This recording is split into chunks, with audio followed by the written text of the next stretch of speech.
third perspective.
What it do, what it do, what it do?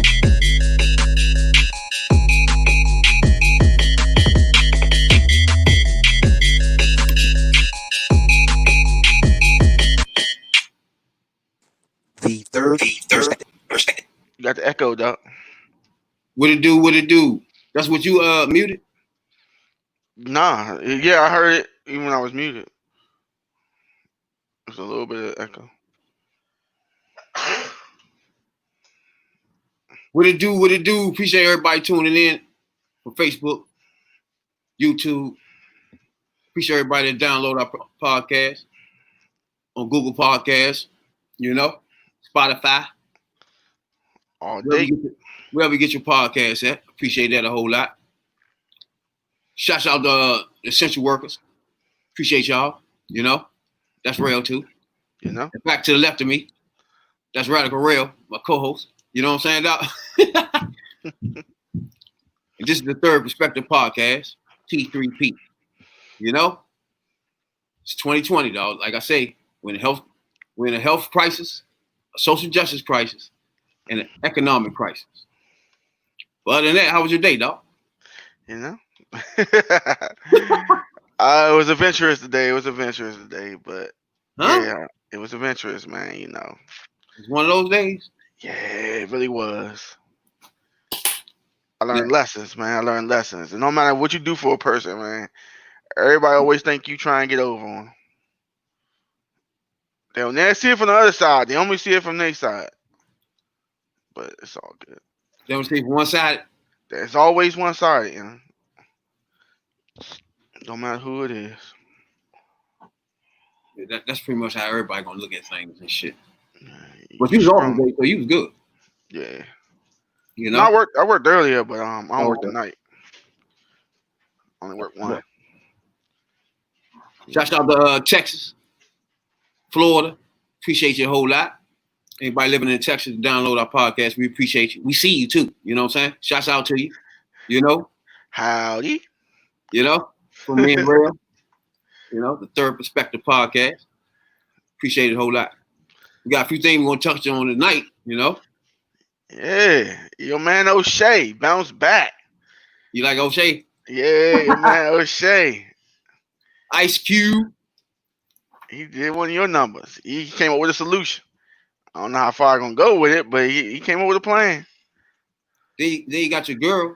She's pregnant. That's why she ain't writing no rhymes, huh? Oh, Nikki, yeah. She's pregnant. Yes, indeed. You know, it's time to start a family. You know, rap Creole with it was over for a minute. So. Oh yeah, it was definitely over when she with your man Snitch. Yeah, so that thing was over. The best time in the world. The funny thing about that, you see, when Shorty gets shot, what's her name? My girl, you know my baby. Yeah. She gets shot. Nothing. She no snitch. I ain't gonna tell you no. You know what I'm saying? Yeah. First thing this nigga get, he squealing on everybody he knew. You know what I'm saying? And think he can get back in the rap. See, right there, dog. That's a real nigga right there. You see my baby right there? Took that hot joint to the toe. Stop that, man. Shot her in the pinky toe. Took that hot joint to the toe. Nigga. What's wrong with you? Still not snitching. What's wrong with you? He shot me in the pinky toe. You know? Did one of those joints. Shot me in my pinky toe. You know what I'm saying? Gave him one of them joints. Still ain't snitched. You know what I'm saying? That's how you do like that. Shit, boy. Yeah. You know? Then she's talking about she need to be protected now, though. She tripping. What are they doing? See what I'm saying? She messing her career. Yeah. Right when it's time. See? Now we starting to realize why Beyonce ain't with her.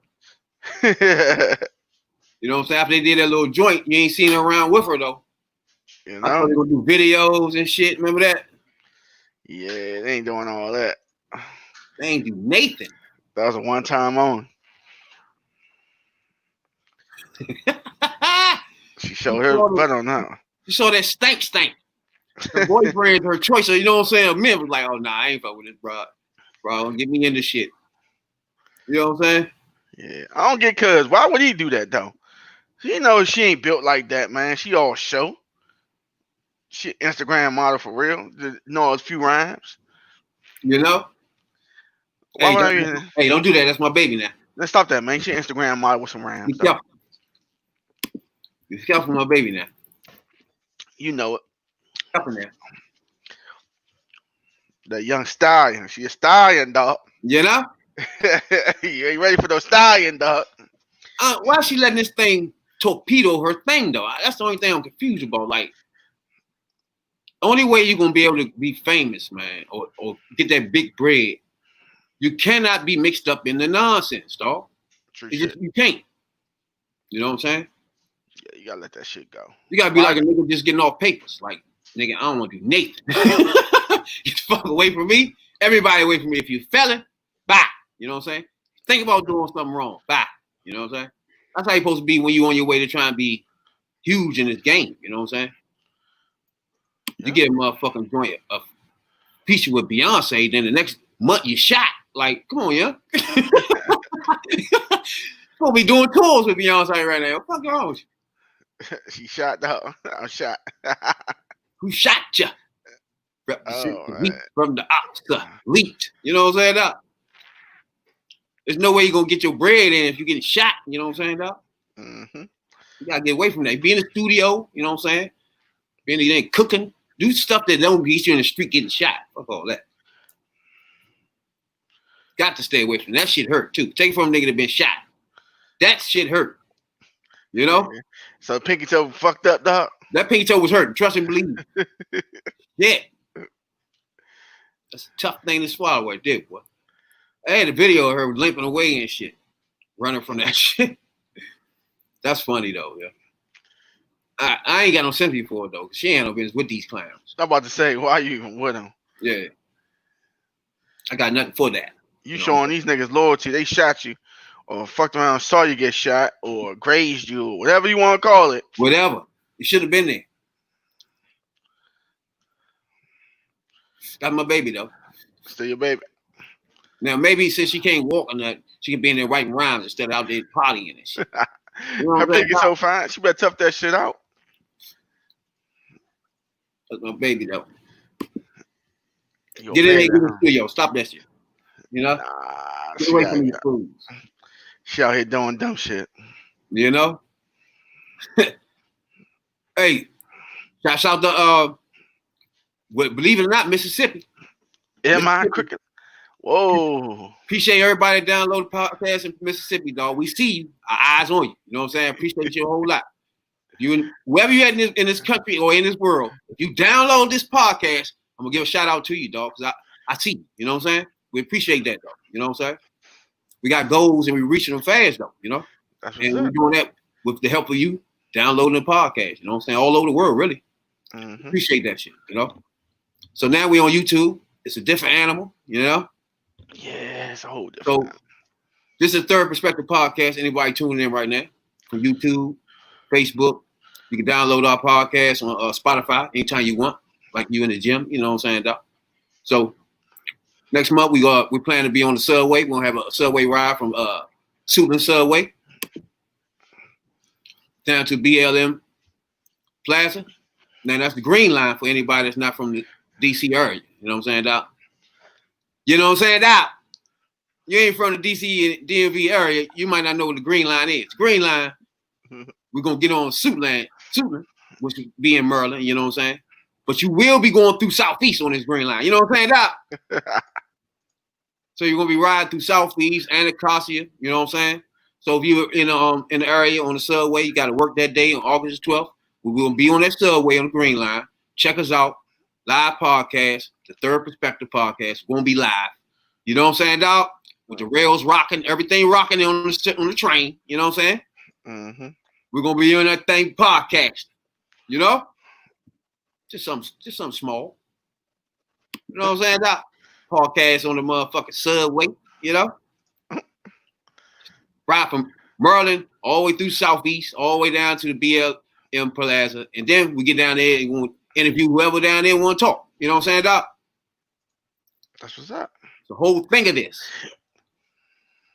Third Perspective podcast. That's August 12th. Anybody that's interested in being on our podcast live, give a shout out to your business, your Instagram, you know, chime in on whatever we talking about at the time, you know what I'm saying? August 12th, Subway, Green Line. You know? Yeah. As long as you ain't raunchy. Yeah.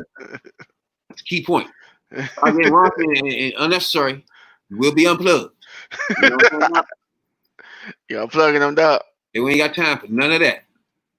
Yeah. You know? We learning our way through this Facebook thing, you know what I'm saying? So I just hope everybody just be patient with it. We're gonna get the whole, you know what I'm saying, to get the hang of everything, you know, so we can upgrade our product. You know what I'm saying, our product to you, you know.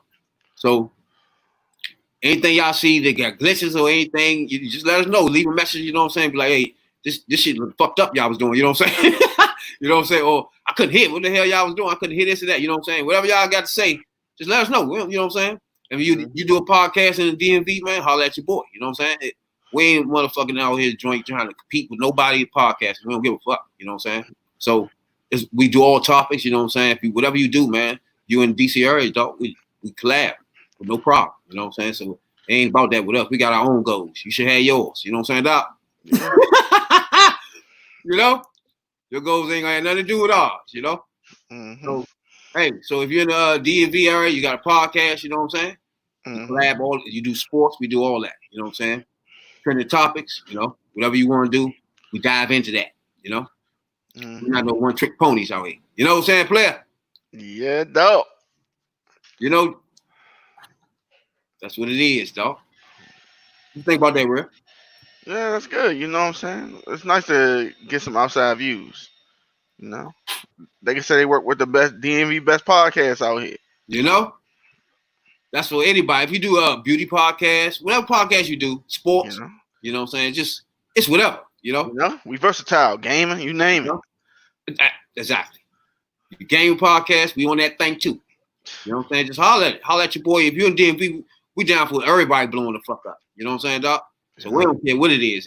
If you out here, we ain't heard of you anyway, so we want to hear you too. You know what I'm saying? So Get you out here, get us out here, it's whatever, you know?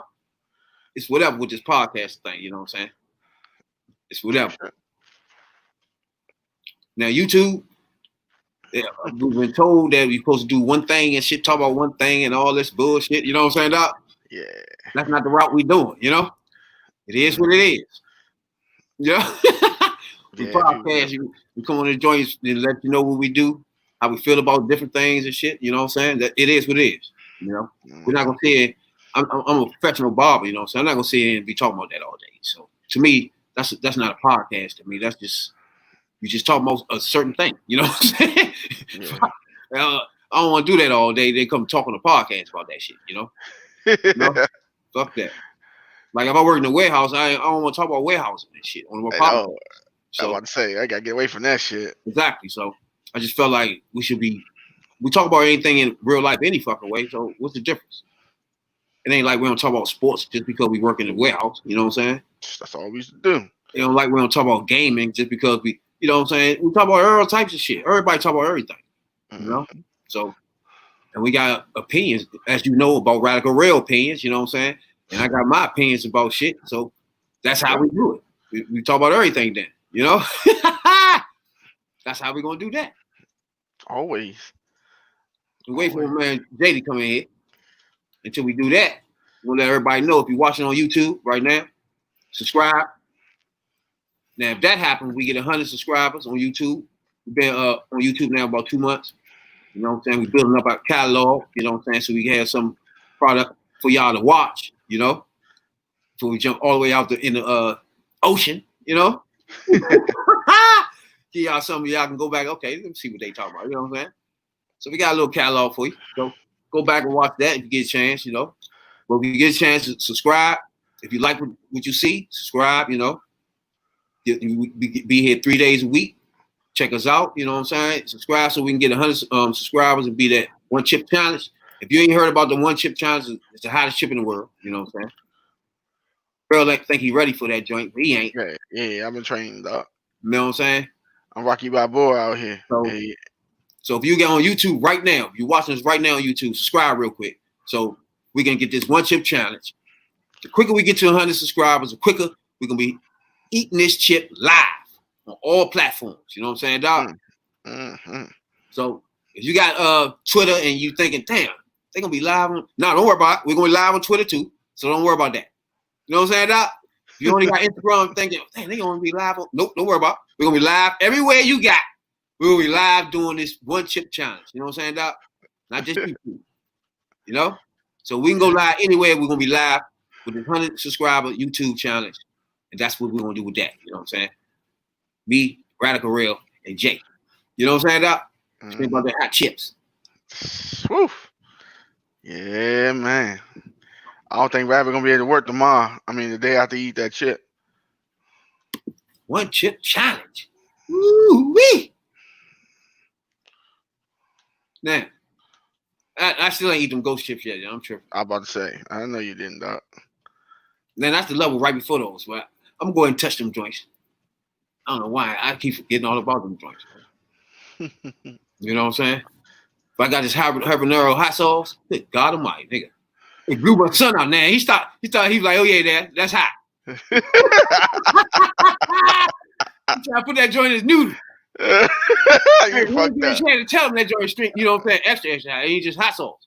Oh Lord, you a bad dad. Pumping this shit all in his motherfucking noodles and shit. Oh yeah, that fuck is that? That shit hot as well. Okay, now to your limit. You be talking shit no more. He said that's hot. Hell yeah. Man, the habanero peppers, good God almighty, dog.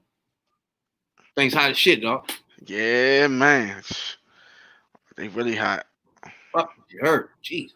Ghost pepper hot too, though. You about to see. I know, yeah. Ghost pepper. Nah, them motherfucking chip, the black joint. That's the you said that's the Reaper. Yeah. I'm talking about ghost pepper hot. Oh, yeah, ghost pepper hot too, yeah. You talking about habanero. Habanero's hot. Yeah, them joints hot as fuck. Jesus. We got the habanero hot sauce. Good God almighty. Whew. You ain't got to put that much on. Now, I know it's hot. Come on. A girl from Somalia. She eat hot shit, right? Yeah. I mean, like I was telling you before, everything I eat just fucking like on fire. It ain't hot to her. Man, that right there tore that ass up. I saw her up though. What? It was sweating bullets out that joint. What the fuck wrong with you? What the hot sauce is that? Yeah, the man's getting none of that shit. I ain't telling you to touch that shit. You know what I'm saying? He said tore her ass up. Get it. Talking about sweating bullets.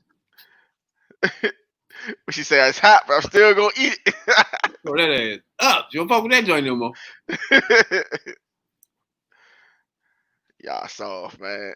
Yeah, I ain't good with the heat, dog. Now I know what that happened to that joint. That joint lit my ass up. I don't even fuck that. And the motherfucking what's that unit joint? What's that called? The units and shit. It's Scorpion unit. Where they rank how hot the shit is. Yeah. Now on that show, the hot ones, right? They do the hot Yeah. sauce joint. I don't need. You gotta watch that joint one day, yeah. It's on YouTube though, where the motherfuckers had celebrities on the show. Mm-hmm. And they eat hot sauce, but he got the joint where it's Tabasco. And it get hotter, and hotter, right? Mm-hmm. You gotta watch that joint, yeah. So I got the hot sauce. It's like his third one. It's like 9 of them lined up. The hottest one blow your head off your shoulder, right? Third, he got Tabasco. He got habanero. I mean, what's that? Hachi? What's that called? Hachi. I don't know. I gotta see it. It's Dang. kind of hot. But it's not. Damn, what's the name of that joint? Habanachi? Hachi? How about, Something hot. Hachi? you fucking old. But that nigga had Tabasco. Had that shit right there. Had Hachi. Whatever the fuck. It was something else. Then he had this next joint. I bought that one, right? Yeah.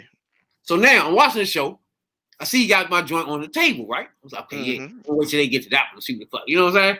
So they biting the motherfucking joint. So they get to my joint, the joint I got. I'm like, oh yeah, let me see how they act. Nigga, they bite that joint was on fire. Then they say the joint was 5,000 Scoville units. That's what the Scoville units. When they say how hot shit is, 5,000, right? That's my limit. Hey, 5,000 my limit. That's not good. That's my limit. I already know my limit now. Fuck. 5,000 my limit, Slim. That has to do shorty. No, I'm telling you some real shit. Now I know my limit. I ain't know where hot I can go. 5,000 is it. Now I saw the numbers. I was like, okay, 5,000. That's my limit then. You know what I'm saying? That's your limit. I can't go past that hot sauce, dog. They have the other shit called the bomb and all that. I can't. There's nowhere. No, I can't go past the third one they had. So you mean so you can't fuck with a tablespoon of that shit? Fuck no. I should look up the joint and put it up here so you can see how it look. Jeez. It's it got a Spanish name on it though. That joint smoking hot. He said smoking hot. It was like the third one on that joint, yeah. 5,000 Scoville units. And then the one on the end, his last hot sauce, guess how many Scoville units is that joint? 2 million, nigga. Damn, The million? mouth coming off. Yeah, you burning up. That's how I was thinking 5,000. My mouth fell off, dog. 5,000. I'm like, hold up. That's only 5,000? Oh no, that's it. This is my limit.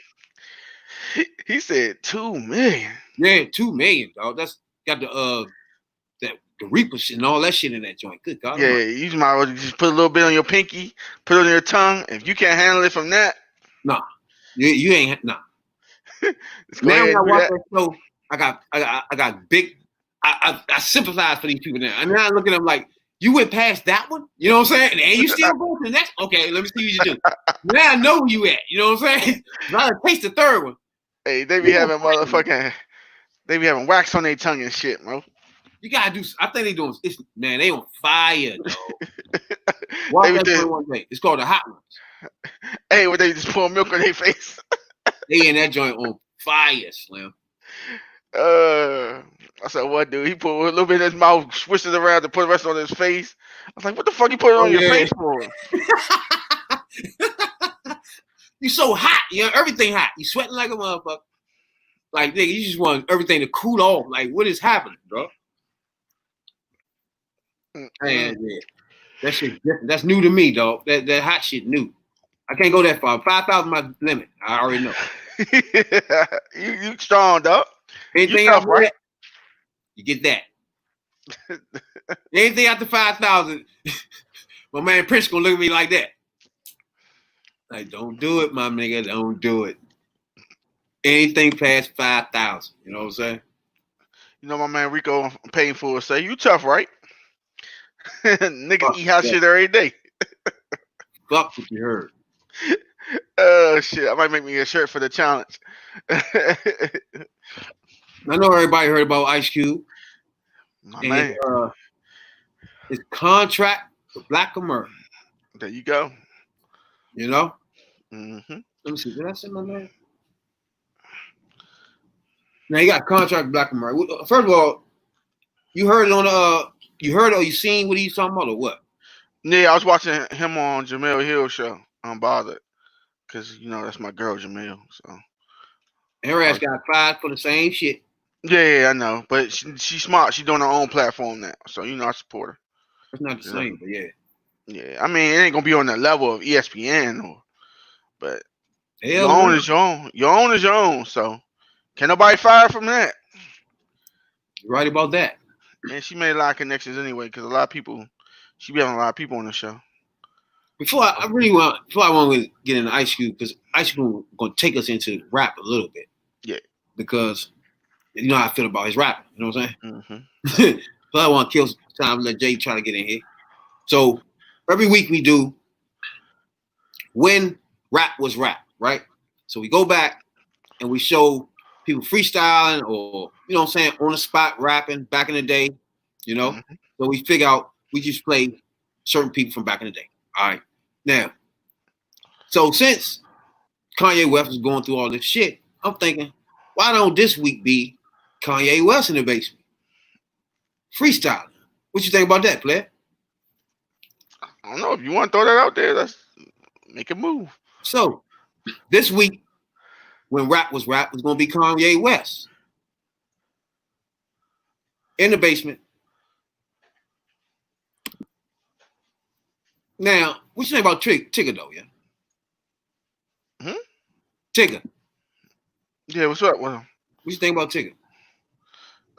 He alright host. I mean, all right host. He ain't all that now. Compared to these clowns now, I don't know. He took work in his craft too to be a decent host. Whatever happened to him? I know. I mean, Now, he'd be. Now, anybody watching right now, we're trying to get a feel for some of this new things we're doing here, right? So if you're listening and can't hear, let us know in the comments what's going on here. You know what I'm saying? So right now, this is Kanye West when he was in the basement. Rap was rap. Rap City, it's going down. Hot Tech, Kanye, Big Tig.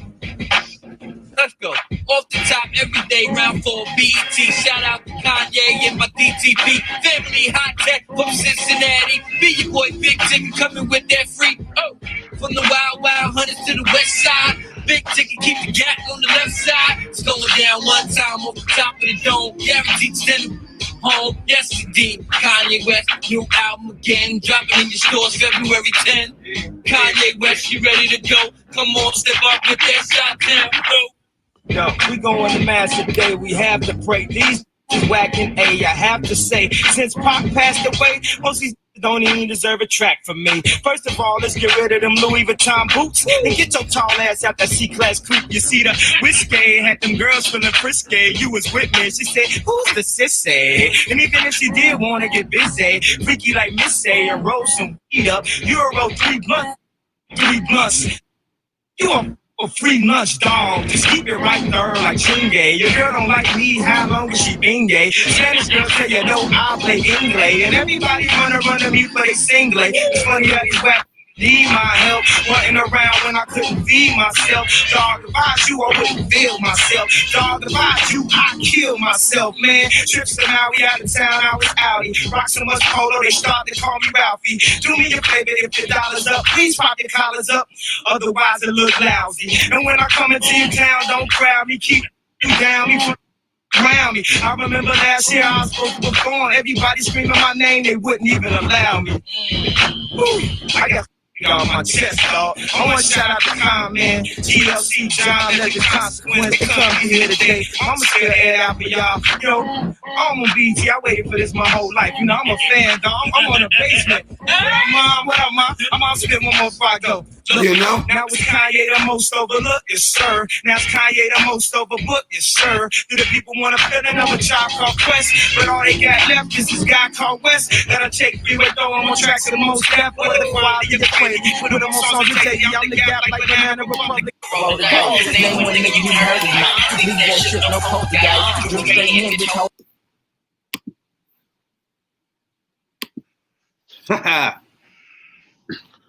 I love when people go back for seconds. Yeah, You know, dog? your man, Jesus. I love when they go back. Let me go back in there. Let me get back in there one more time. You know what I'm saying, dog? Now it's rap. That was like, what you think about his rap flow back then? Now this is real early. Yeah, about to say it's, I think before, after he had his first album release. So he came out with Tribe Called Quest. No, I don't know about that one. What is he talking about? Wait a minute. Yeah, about to say, I don't remember him with Tribe Called Quest. Nah. Unless he was a roadie or something. But he was a youngin' then. Like youngin'. Yeah, yeah. I don't know. But I mean, I love people that really into what they doing, their craft, right? Yeah. So I can't knock them on that, right? Even though I don't like what his style and the shit he rap about, shit like that. But whenever somebody, you can tell it's there. You know, like when that nigga say, all right, well, shout out to Mom, let me get back in there. You know what I'm saying? That's rapping. That's a nigga that's freestyle. That's a nigga that like, this beat got me. That's it. You know what I'm saying? I just want to keep rapping. You know what I'm saying? That's a nigga, I like that shit, dog. You know what I'm saying? That's rapping to me. You know what I'm saying?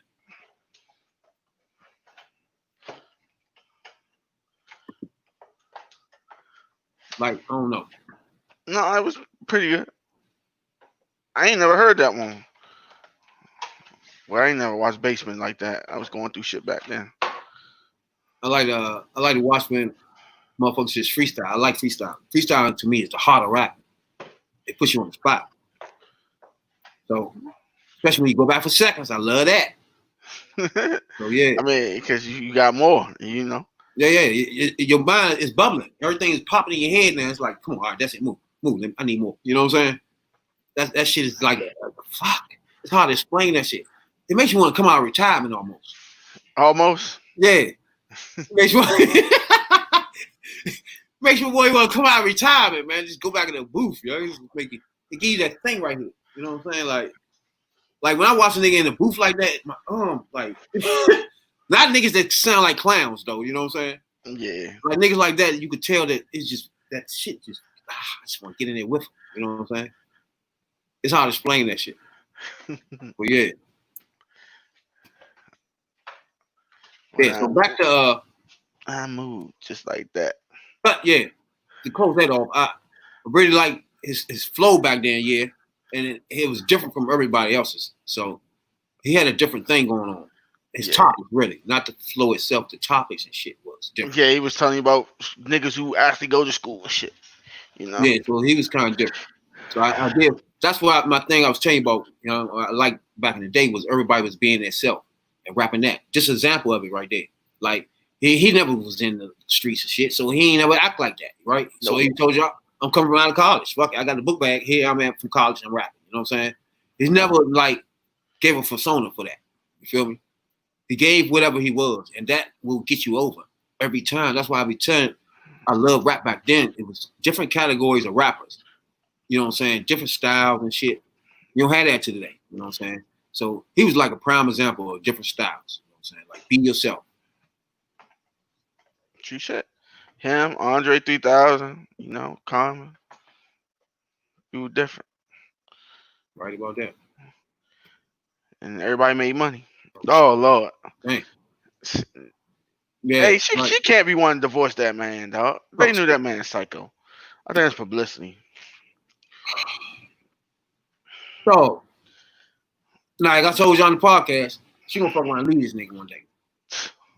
Because this fucks their money up. Like, when you gotta keep putting out fires for Kanye, or him running for president is fucking fuck your money up. Type ordeal alone by itself. Like, oh my God, these two burn me up so much. I can't take them. You know what I'm saying? But damn, like they to me they just so they the worst. Like almost like I was telling you about Beyonce and Jay-Z. I can't take these people like these people. Like you're looking at two people that are not really together. You know what I'm saying? You can tell it when they're in the same rooms. Like what's her name? We was watching a fake ass thing they did with the tape. Oh, Will and Jada. Like you could tell when people are not really together. It's like y'all ain't acting right. You know what I'm saying? Yeah. I don't like the body language y'all doing. You know what I'm saying? These two the same way. It's like they live in two different states sometimes. Like she live in this state, he live in this one. They talking on fucking phone video type shit. That's the life. Zoom shit. Yeah, FaceTime. Yeah. And she hear from other people. He running for president. Oh yeah, he is. Like that type shit. Like he tweet, I'm running for president. She ain't know nothing about it. His wife. You know what I'm saying? She find out on tweet. Oh, I would support you. Like, huh? That's how dumb that is. You feel me? Tripping. But they need to know that man bipolar, man. They gotta do something with him. You think he bipolar? I think he bipolar. Something up with him. He ain't all there. I thought that shit was bullshit at first, but he get the signs of it. He get the signs of it. Anyway, the man need help. Some of it you could think facade and he just fronting and faking, but some of it, nah, yeah. It's like he really believe that shit. I don't think the nigga, but now I don't know. Since he been with them, since he been with the Kardashians and shit, that turns you into I don't know, you get so far away from reality when you deal with them. You see what I'm saying? Yeah. Like you got one hand, you got reality show running around and shit. You know what I'm saying? Then you got them secluded up in the mountains some fucking way. You know what I'm saying? Like eventually, as months go on and years go on, you start not knowing who you are in this motherfucker. You know what I'm saying? Like you don't even know what the news is out there. It's like you've been locked up or some shit out there in the world of Kardashians and shit. You know what I'm saying? Like every black man that go up in that world just don't come back out right. It was tainted from the beginning, dog. After that tape, I couldn't have wifed her, dog. Huh? I said after she did that tape, and nothing in the world would have made me wife her. But he already did. He already murdered and all that shit. I know. I'm about to say, but no, I'm just saying. He had a choice. He could have. Now, you gotta understand that some niggas marry girls that done that shit, and you never know. They never knew it. That's good. That's why ignorance is bliss. Never problem. That's right. Nigga probably married girls that had threesomes with 4 dudes, and they was the only girl. You see what I'm saying? Right. Yeah, that's what's up. And then when they moved to another state, and then they nice and clean. They ain't doing nothing. Yeah, you know what I'm saying? Yeah. And then you married them, thinking they the sweetest little youngin in the world. You know what I'm saying? Whole time they did that same shit. My whole point is, you can't say that you saw that shit. You might have heard of it, but you can't say you saw it. With her, you can actually say you saw that shit. But now, I'm gonna tell you the flip side of that then. All right. That they was in a relationship, right? Yeah. Them two, man. It ain't like she had a whole bunch of tapes running around with a whole different people, right? Okay. Now they were together in a relationship, and they had sex on tape. Now he leaked the shit, but she liked that shit at first though, because they was getting paid. Now, what's wrong with that though? Do that make her bad? That was her boyfriend. You know what I'm saying? It seemed like she was just chasing fame, and that's what she got. But there's a price for that, because now that's all you'll be known for. Don't matter what you do after that. You're right about that. Right there. You can't have no argument with me, man. And let me go watch that Ray J tape, man. Put that joint in, man. Yeah, start doing that. Don't play Yeah. with me. Hey, when you move to another state, start faking like she going to church and all that. And nigga, she come in there join the house one day, man looking at her like, come on in. You know what I'm saying? Yeah. Faking like she come to church. What about this? You ain't tell me you did this. You know what I'm saying? Nah. You know that joint. Hey, don't play with me. When we go upstairs, you doing all that. Don't You know? no more. I'm gonna do what Ray J didn't do. I'm a dog. Put that joint on tape. Put that joint on motherfucking web videos. They got Pornhub and all that shit. Like, what the fuck? But that started it. That's why I say they did it for show, and you could tell she cared, but she don't care like a real woman would care. Cause you're not gonna let your nigga go out there and say some stupid shit like that, man. But You're gonna be in his ear. You're gonna be look, man, I get it. You know what I'm saying? But nah, we're not doing it this way. You're not gonna do this, or I'm gonna reel you in. I'm not gonna let you just look stupid. If I do that, I mean I don't care about you. that's why She don't. She you just got don't your care. point right there. Like, how she let them do all this dumb shit anyway? Just don't care, dog. He's just a token. What they call it? He's just a token man. He for show. He just yeah. Kanye, where Kanye at? Do he even be on that show anymore? I don't see him on there like I that. never seen him in it so long ago, yeah. Yeah, And he wasn't really on it when he was on it then. yeah. Teachers on. He knew what like you said, he knew he was getting into. Whatever them chicks do to them dudes, don't none of them come out right. At all, man. At all. That's why I try to say they seclude them. And one dude come out dressed like a girl, you know what I'm saying? Other niggas come out on all types of drugs. It's like, what is wrong with y'all? This nigga come out, he needed some drugs. Like, what the fuck? Niggas wild as shit fuck with them joints. Them joints bad, but damn. At I what know. cost? You gotta do like Ray J do, bang it and move the fuck on. Well, what cost it? You know what I'm saying? It's a cost to that shit. Now, we're going to get back to Cube, though. Yeah. Now, as far as rapping, you know what I'm saying? I feel like he the best rapper. I already told you.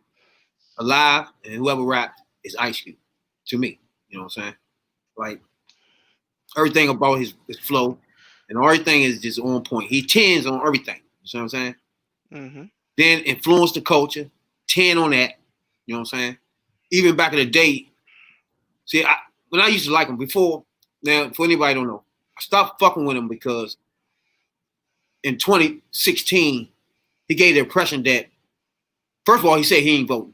And to him, either one of them doesn't matter to him, right? Thank you. Speaking truth right there, Bro, my nigga.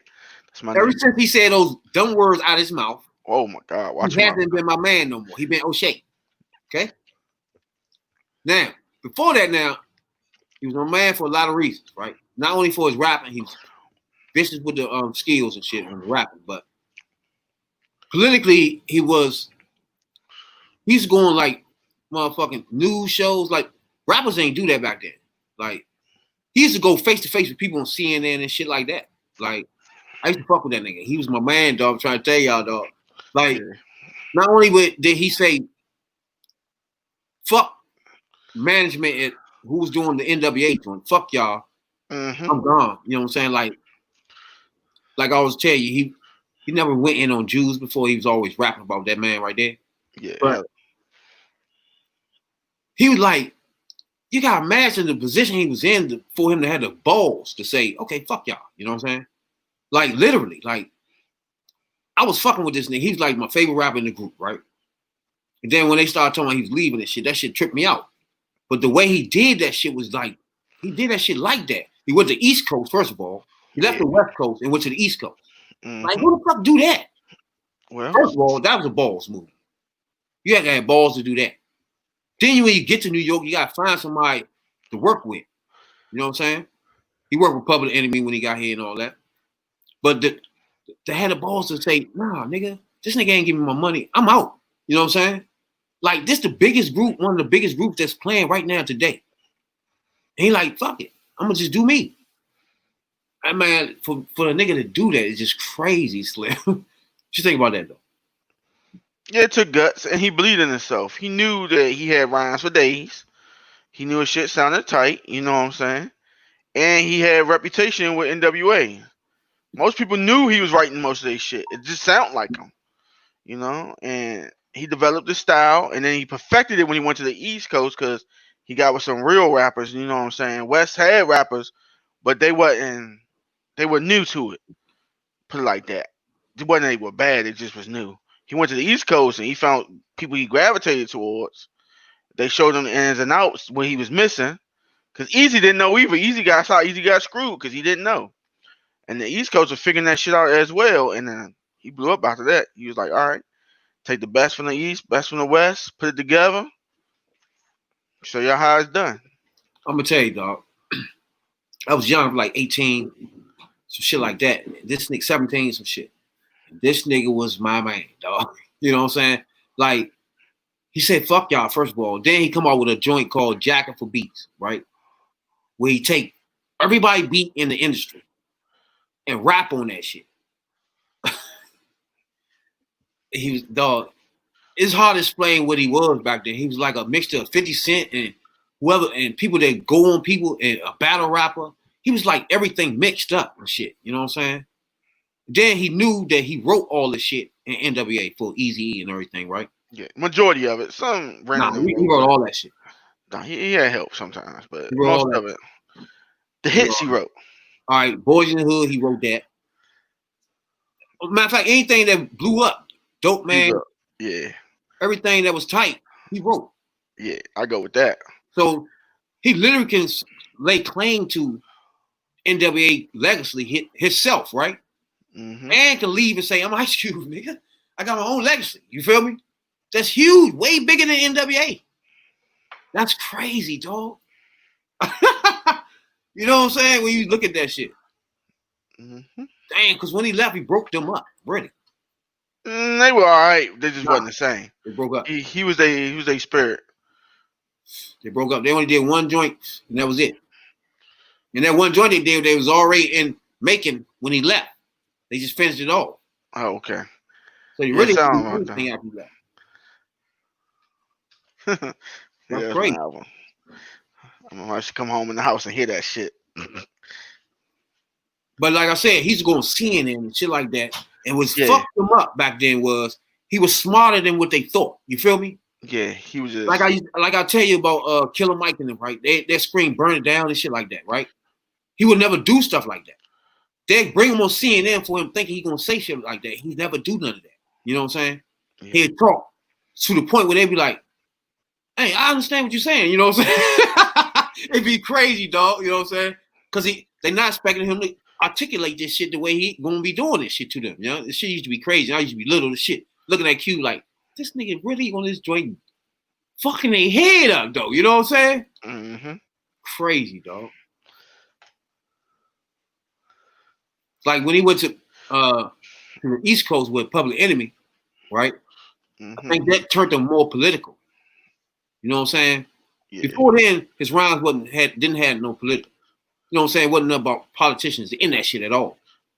But after coming to New York with Public Enemy, his rhymes had that in it. You know what I'm saying? You start getting more like, you start thinking he was more a Muslim and everything there. You feel me? In his rhymes. But it was still street. But he had like a dash of like Louis Farrakhan dashed in there. You know what I'm saying? Yeah. Like that was his rhymes all the time. It was always street, talking about the hood, the system mainly thing was always in his rhyme. All the shit was all about the system all the time. You know what I'm saying? System shit. And he stayed true to that shit, dog. You gotta give him credit that shit for all this time. For a nigga that he make his own fucking movies and shit. Like he don't wait for no big movie company to say, okay, nigga, now you can do it. Nope. He makes Fridays and shit on his fucking own dime. Like, nigga, fuck y'all. You know what I'm saying? Yeah. And they thought he was gonna fail too. Huh? They thought when he made Friday he was gonna fail, but it turned out no. One of the biggest movies ever, yeah. Like, damn. Generations to come watching that joint. You know. Like, you gotta give him credit. And he wrote that. Like, yeah. Like, to me, I don't want to be on this joint and praise him because I'm at with him right now. You know what I'm saying? Well, he co-wrote that. Him and DJ Pooh. But when you start talking about nigga, there's a culture that somebody did a lot for this culture that we in. You know what I'm saying? Over the last 20 years, nigga, you gotta bring this nigga name up in the joint. I don't be liking when they bring rappers up and never bring him up. Like, I don't be getting none of that. Cause he was. It puts me on the outside like I think he's the best rapper ever, right? So it puts me way on the outside because nobody brings him up for no reason. Like, if you start talking about the best rapper, nobody would say Cube about anything. Yeah. Right? If you say, what's the best paid, the most paid rappers out there, nobody will bring Cube up. You know what I'm saying? Like, this nigga, dog, I don't know. For a nigga to do what he did, like, to say, fuck y'all, buck this system, buck that system, and do me, you gotta give credit to that shit, dog. For real. Like, you make his own movie company. Cube Vision. So he can just make his own fucking movies. Like, don't have to wait for nobody. You know what I'm saying? Mm-hmm. Like, this the shit I wanted everybody to do. Like, when I be talking about P. Diddy and all them motherfuckers. And Master P. This is what they should have done back in the day. Well, P try to make movies, but who? P be trying to make movies, but his Jones don't be that. Yeah, if they would got together and made their own, like, a Q Vision type shit. Like, we wouldn't need nobody to make our movies now. You feel me? But the issue with that is they got beef on who gonna run it. They can't coexist. None of them running it. I'm just saying, in theory, they don't know who will run it. Like, for example, academy, a rap academy, like, right? Yeah. None of them running that. They started. They the co-founders. You feel me? Yeah. They co-founders. Now y'all get the hell out of here and let us teach them how to rap. You feel me? You get people in there that been doing this shit for years. You know what I'm saying? But they probably ain't make it big, but they know how to do this shit. Teach them. You know what I'm saying? They ain't do none of that.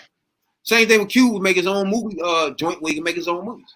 You do that shit together with black people all around can make their own movies, not just Q can make his own. You feel me?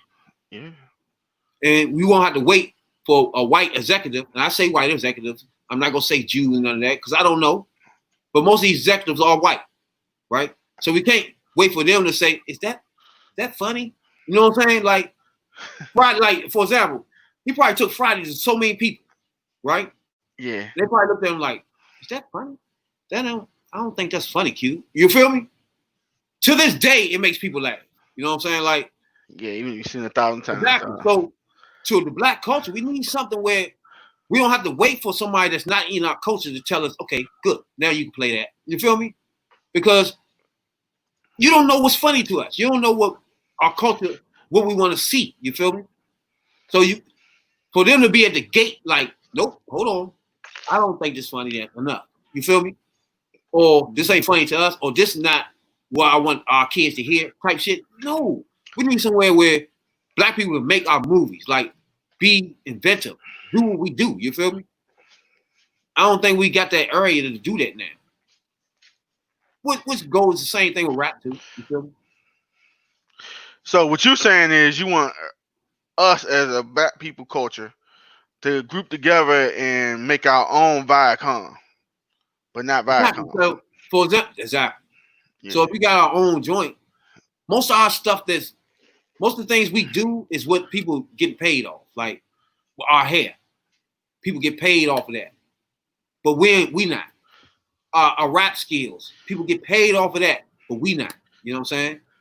Even ex-athletes, football, basketball, you know, people get paid off of their skill format, like ESPN and shit like that. When we can have our own. So You know what you preaching is separate shit. No, you got BET like, now, right? No, I'm just saying. Like, BET, right? Yeah. That's an example right there. So what you saying is you want to go back to it when it was separate. Everything we had ours, they had theirs. Nah, because my point is if we have our own, we got control of what we doing. Feel Until me? they burn it down. So if we got control of it, then our product is coming out more. We have more different Fridays from different people. True, correct. But until the establishment get tired of it and burn it down, or we go bankrupt because they don't support it or fuck with it up, or something gonna happen. I don't know. anytime you have our own, something mysteriously happens to destroy our, whether it's hate or just natural causes, whatever you want to attribute that to. That's up to you to decide. But it scares them if we don't depend on them. And by them, I mean the establishment that is currently in office. If we actively did what you just said, we wouldn't need them for shit. No, we would not. That wouldn't happen though. What would happen will be everything will come through us. That's a big difference, right? No, they would still have theirs. They would still be in the scope and all that. It's just more people would go to ours because we know the product that we're selling. Everything will come through black culture, not the other way around. You know what I'm saying? Like, okay, so basically, that's cool. Yeah. But over here is where the culture is. So this record label, this company here is a black-owned, black culture. That's just what it is. It's there. You know what I'm saying? Yeah. I follow you. I'm just saying it's good, but it's still, and it's like the issue of having a voice that speaks for all of us. It's hard to pick that person, and if they grouped up, one of them had to be the front man of it, and that's who they're gonna let do that. Master P, Ice Cube, who's big? Master P, you got P Diddy. Just take those two alone. They could have made 2 academies, right? One in New York, East Coast, and one in Louisiana. 2 rap academies, right? Mm-hmm. Those girls would be standing today, literally. Those academies would be going on today. They would just made 2 academies of rap, where you're teaching people how to rap, format, and all that. That would be going on today. It would be no doubt about it because they do some source of it, the shit on TV now. Fake ass rap shows. Yeah. Bringing them in doing that bullshit. Making them band and all that. Exactly. They do shit like that now. So if you had that where people was being paid to teach these people that, then when they come out, they're more professional. They're more ready to get their product out there. You know what I'm saying? Instead of just coming off the street sloppy and losing money because people taking money because you don't know what the hell is going on. All you want to do is rap. You feel me? So that goes in all industries for real. I'm about to say, it's not just that. If you just don't know and the person that know see you, that's why so many agents out here looking for clients. You don't know. You just try and get in the game. Once you in it, you in it. Now they know they got you for a little bit, but the whole time they got you, they looking for somebody else. Exactly. Because they know you're going to eventually catch on by the time your contract run out. You're going to need the next side hit. Everybody, before the joint run out, realize they don't have no more money. Yeah. You know what I'm saying? And that's just like, sometimes you got to know what you're signing. And in today's age, that should be prevalent, but some people, even today, still get screwed. I'm like, how, dog? You got all these examples of people getting burnt, and when I sign anything, I'm gonna be real worst on it. If I'm not, I'm gonna pay this dude to be like, look, you here for my interest. If it don't sound right, you need to tell me. I couldn't have no regular lawyer. I gotta have me a real. I'm gonna look him dead in his eye. I'm like, look, if it's funny, it's funny, man. Let me know. Tell me in layman terms. Don't hit me with that BS.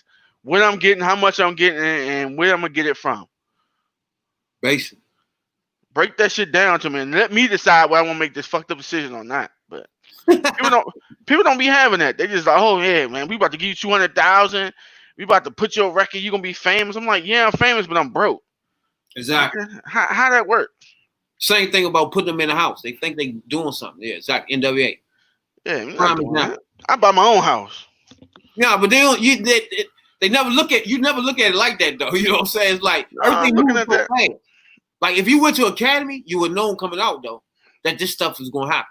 Yeah, at the academy they teaching them business 101, like contracts and how to prepare them. That's what I'm talking about. The whole 9. Shit, hey, that worked. So that if you don't make it as a rapper, you can be in the business itself, doing other things, coming out of the academy like that.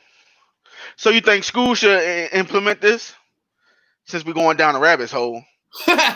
I mean, like our schools, like Juilliard and all that, shouldn't they have it for rappers too? Not just for piano, violin. Shouldn't they broaden the horizons? Yeah, I know what you're saying. If you want to go down there, they don't really have it for, like, if you're a singer, there's nothing for that. You see what I'm saying? It's like, I don't know. Some stuff, yeah. I mean, rapping is kind of, you gotta, I don't know, man. It's hard. Rapping is hard, for real. It's like the hardest form of music, you know? It's rap. It's, first of all, if you write, put it like that. But if you go to the school gonna open your horizons up. You're gonna hear classical.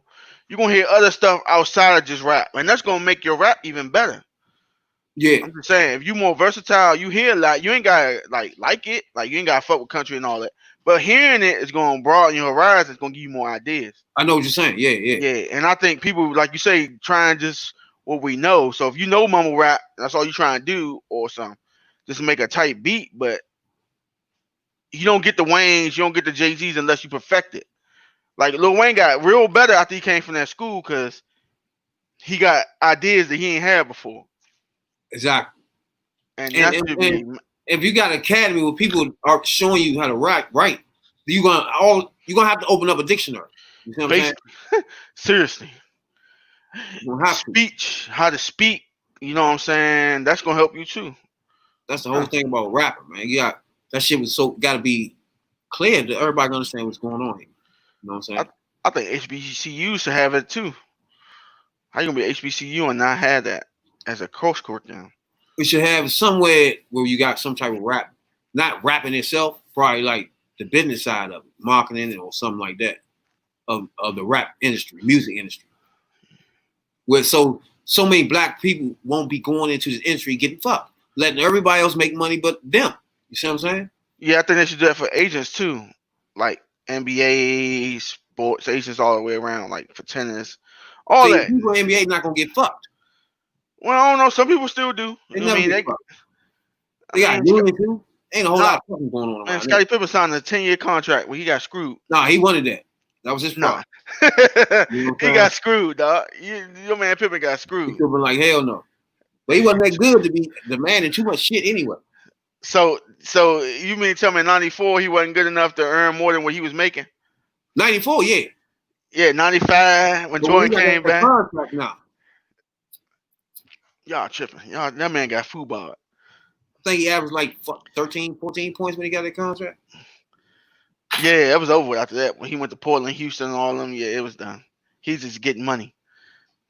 Yeah, they was unloading that contract on people. Portland took that shit. Yeah. But they do need the course curriculums on that. You know, that will help us out a lot. But people don't go into that. I don't know why. I never thought about that. Yeah, being an agent and shit. It worked for our culture itself because it stopped us from getting fucked, first of all.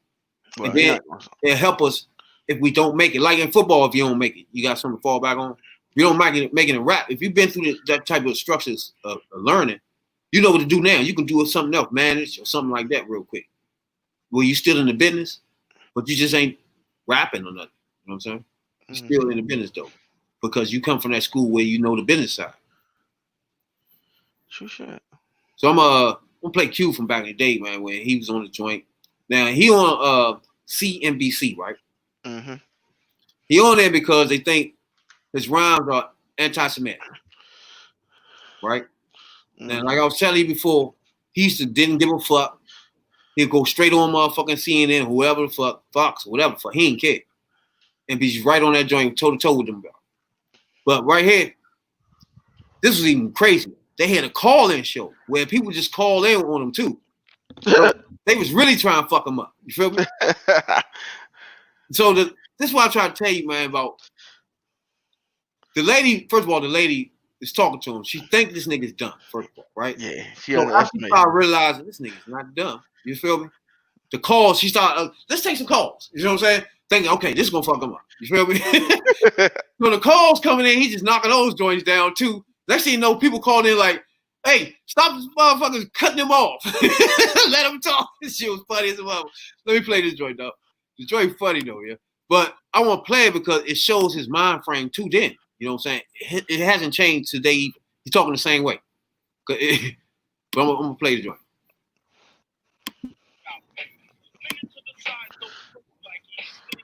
into that leopard interior. This brother thinks Ice Cube. I'm Barbara Nevins, your host on Talk Live, and I'm talking with Ice Cube now. We had a caller from Georgia Inglis, and he said to you, what would happen if all your lyrics... Anybody listening right now, if you hear any well, thing with the audio, let me know. most of everything I do right has come true and is true today and is happening right now. Inglis, is that what you meant? Oh, I was like, I'm saying on the thing about the Jews situation, I'm saying everything that he coming from with the ghettos and all that, because I was raised in the ghetto. I was raised by a single parent, my mother, and I'm doing all right now. I'm in college. And most people at age, I'm 19 now, they say black men only live to be 18. And if you're doing good to live over 18, then nothing accomplishment in life right now. At this day and age in 91. I'm trying to say things on his album, like shoot the Jew and all that. I understand where he's coming from, but it's like some people might go out and just do that. How we feel if that came true. Cube. If somebody shot a Jewish person for my record, No, If if somebody took you literally, took those words and didn't see them as poetry or an expression of general anger and said, okay, I'm going to go shoot the Jew. taking rap music literally, everything that's said is like taking TV literally. You have TV programs and you have the news. With rap music, you have the same thing. Of course, the TV programs are most parts fiction, and the news is real. And with my records, you have both. You have the news and you have the fictional things that happen, and that's a part of life in a lot of cases. So it would be pretty dumb to do everything that your lyrics advocate. Of course. Okay. Next caller, Janet from California. Janet? Hello, Ice Cube.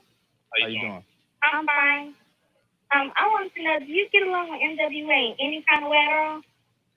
Well, I've talked to a couple of guys in NWA.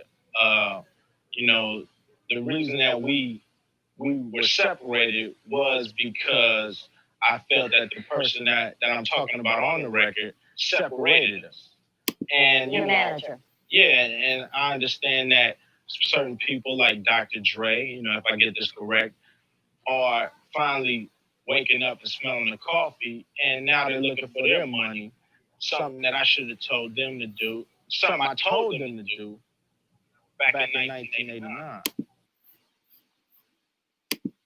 Now, hold up. Wait a minute now. Now, you heard what he just said. Yeah. First, what's your reaction to it so far? What he's saying?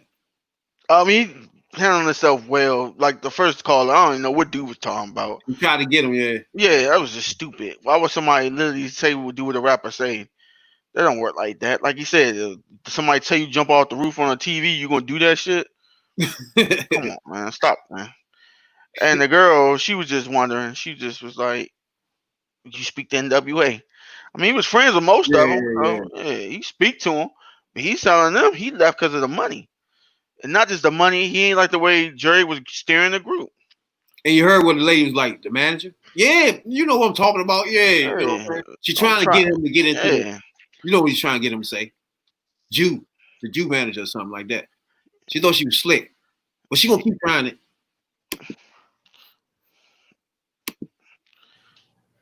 Does that answer your question? Very proud of you. Thank you. Okay. Next caller, Eric from Georgia. Eric? Hi. How do you feel about the beer companies that pulled the commercial you endorsed because of your anti-Jew lyrics? Well, anti-Semitic lyrics would be a nicer way of putting it.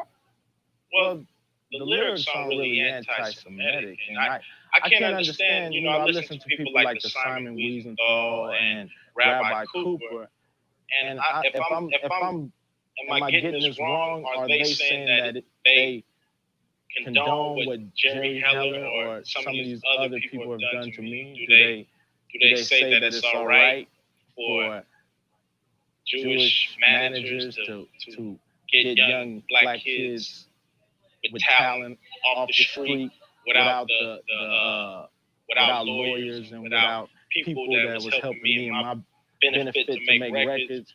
That's what I'm getting out of this, and I really would like to speak to Rabbi Cooper about that. You know, Because maybe, if they're getting mixed messages on that side of the table, I'm kind of getting mixed messages on this side of the table too. We're talking about the Simon Wiesenthal Center, which said that your album should not be distributed and that people should not listen to it. For people to think that I'm talking about one man that happens to be Jewish. And if this man was green, then I would still talk about it. If he was black, I would still talk about him. I guess what hurts Jewish people is the fact that you have to say he's Jewish. Why not just say Jerry Heller? What you end up doing is saying, okay, this guy's a Jew, and you just sort of said it in your answer to the... Man. Again, she trying her best to get him to call, you know what I'm saying? You know where she going with this. Yeah, she trying to say, he explaining that it's Jerry Heller, but she going on the fact that he say Jew, but he doesn't say Jews, plural. He said Jew. Talking if you listen to him, he's just talking about one plural Jew, and they get stuck on the fact that he's calling him a Jew, and that Jews do this. No, just that Jew did. They're taking it that way, and they can't understand why. And these rabbis, I'm like, I don't know what's going on with the rabbis thing. Yeah, I'm like, what the fuck? How does that even make sense? Like you said, so y'all condone him fucking me. Yeah. Y'all condone me saying something that you fucking me. Yeah, like he said, it's mixed messages then. It's on both sides then, motherfucker. Like, what about us? You know what I'm saying? Y'all not holding, like you said, they're not holding Jerry Heller in question for fucking them. Yeah, it's like you're forgetting all about what he's doing to me. But I'm telling you, you know what I'm saying? That's crazy as fuck. And that the whole thing just makes you realize that, and that's why I tell people, I was like, Jewish people say they've been persecuted and all that, but Jew is not a race; it's a religion. You can renounce that shit and be a typical white man, a typical Caucasian man. But pay attention to her; she keep trying to get him on this shit. To this young man, you said, well. Are they, as the Simon Wiesenthal Center, saying it's okay for people like Jerry Heller and Jewish managers to essentially exploit young black men? I don't think anybody would say that, but the question, is it okay for Jerry Heller and Jewish managers? Is every manager who is white Jewish? Is every manager of a rap? No, not at all, but the Simon Wiesenthal usually backs the Jewish community. Well, what I'm saying is this. Discrimination. No, what I'm saying is this. You know, every time I watch the news, the perpetrators always identified. If they can't use their names, they identify them. Young black male this. Young white male that. Female this. All I'm doing is identifying the perpetrator who I felt did me wrong. Nothing else, nothing more. Okay, but for me to be anti-Semitic in the business that I'm in would be economical disaster and suicide. And anybody in their right mind wouldn't do that to themselves. You know? I understand why the Simon Wiesenthal Center says. What is he talking about? What is this guy saying? Is he advocating exterminating? Do you get it yet? What's wrong with? Of course, they have the right to be. Okay, Sue from Illinois. Sue, are you on the line? Another call. Yeah. What's your question? What I understand is all of a sudden, black men come out and they're rapping. They're talking about what's going on in the community, and they have to get banned or stickers on their albums and stuff. And they're telling the truth about what's really going on in our community. But a long time ago, heavy metal, like people would rap or talk about stuff, killing themselves, killing other people in their music, and nothing was done about it. Okay, Sue, that's a good question, but we're going to have to wait for Ice Cube to answer it until after this commercial. We'll be right back.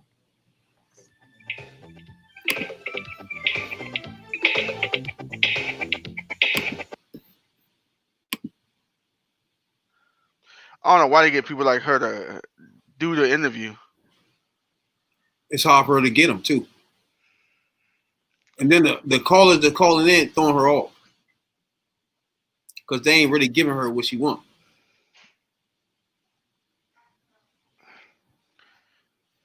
That's your main man calling was like no, the girl was like you still talking NWA? She not fucking nobody if he's saying none of that shit. You know what I'm saying?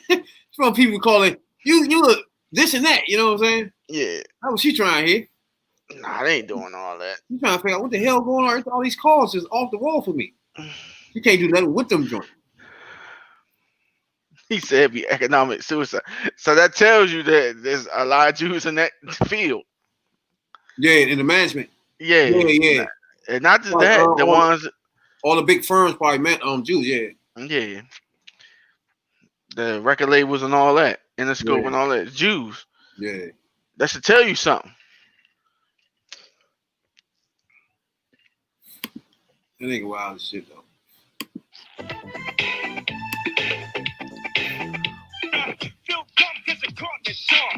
You little nothing, man.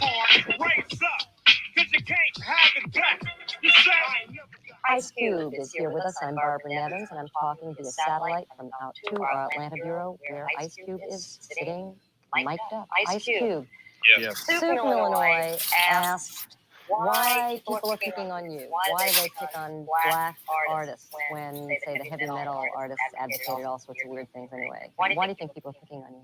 Well, you know, a lot of people don't take the time to follow Ice Cube's career and understand what Ice Cube's about. You know, I'm a young black man with very strong views, and I'm not the only one that holds these views about the system. I'm made in America, and what happens is they like to call me racist, but in fact, I'm the victim of racism. I'm just reacting to the system's racism. And how could you justify by calling me a racist when I'm just a victim? You know, it's interesting. If you listen to your lyrics, some of them advocate staying apart from white people. You have one song where you talk about castrating white men who sleep with black women. What's that all about? No, I'm talking about it's a metaphor for raping our people, not only physically, but of our mind, our identity, our religion, our culture, our freedom. That's what it is. And when I say that 400 years ago, Uncle Sam went over and raped the motherland, Africa, of their people, that's what I call rape. You know, I have trouble because I see the anger out there. I feel the anger directed at me as a white person. You see, you see the anger, but you don't understand the anger. That's the problem. Okay. People don't take time. People think that, you know, the 60s that we got all the rights that we need and everything is all right. No, you can't give me a wound and just throw a Band-Aid over it. You got to heal the wound, and then we're able to stand as brothers. But by you just giving me a Band-Aid for a gunshot wound, it's not going to do it. And that's metaphorical because what you were really saying is just you giving me my alleged rights, suddenly I can't recover. Is that what you're saying? We lost 400 years of teaching, of schooling, of any kind of knowledge of our culture.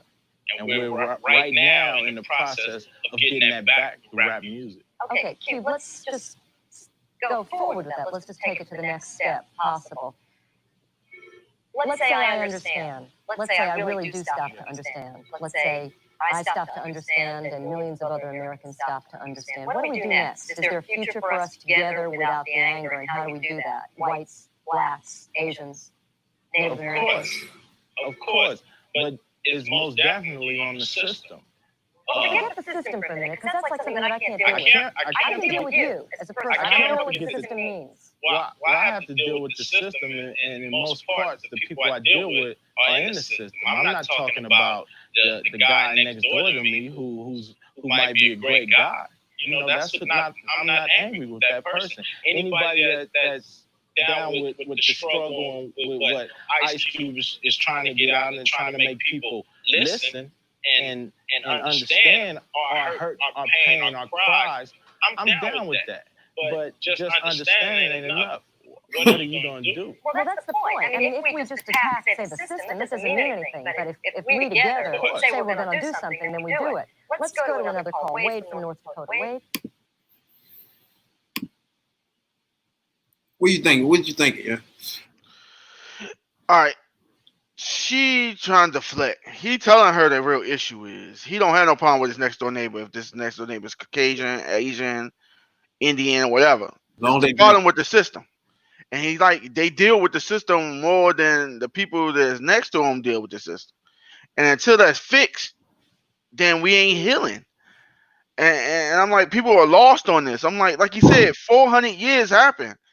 You don't get over that shit in 70 years, 50 years, 20 years. It takes generations to fix what they broke. And they're not even making a conscious effort. And I think that's where it's frustrating. That's where the anger comes in at.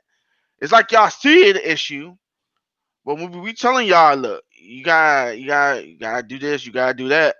You gotta admit that you did wrong. We could start healing. Not, oh yeah, well, you need to let your anger go and forget about it. How the fuck you forget 400 years? I'm telling me how you gonna forget it and forget it in 50 years. And you hear her say, I don't know what you talking about the system. What you talking about? Man, come on, man. You know the system that throw him on the ground or police profiling him. She don't, again, white people don't see the system. They don't know. I don't know. It's hard to explain how they look at stuff and hear stuff. You know what I'm saying? Yeah, but they hear it. They don't exist to them because then they gotta examine themselves to see that. You know what I'm saying? That, But he handled himself. I don't know. Everybody throwing stuff at him. The callers ain't really that hard. Yeah. And then she trying to make it hard. It ain't working. Yeah, I'm about to say he see through her. Yeah, she ain't working at all. She giving me a headache. Hi, Barbara. Hi, Ice Cube. How you doing? What's your question, Wade? I was wondering, why does his lyrics are so negative and kids don't, he's explaining everything well, but when kids hear this, they don't logically sort everything out. They take it for what you said. Plus having negative effects on them. Why don't you write positive lyrics that suggest ways to help things instead of feeding the fire of racism and everything? Do kids take it for face value, or do you take it for face value? The kids that I run across know who I am and know what I'm talking about and down with the struggle. The people who don't understand or don't take time to understand, they just see it for face value. Okay. Dave from Ohio. Dave? I just want to say that I really like the way Cube has changed to kick out, positive message to young blacks. And another thing I want to say is that let my man Cube say what he got to say. Stop cutting him off. And when he says something, you keep running wild with it. Let him speak. Let him say what he want to say. Cube, more power to you, man. Cleveland loves you. Okay. Listen, I can't help it. I just run wild with it too, Cube. I'm sorry. Yeah, Sharon from Mississippi. I want to know what was up with, like you said, you cut Cuba every time you got ready to speak. And, it's like every time you got ready to say something, you'll cut it short. I want to know what was up with that. You seem like you're putting the brother down. I'm like, hey, you doing something good. And I want to know what was up with you in the WA. I want to know where y'all get back together now. Thanks for calling, Sharon. Hopefully me and NWA, we can work out our differences and become brothers, because that's the ultimate goal. But they needed chastising, just like in some cases I might need chastising. We're all growing, we're all evolving, hopefully to be a brotherhood and hopefully to become a power in America economically and socially.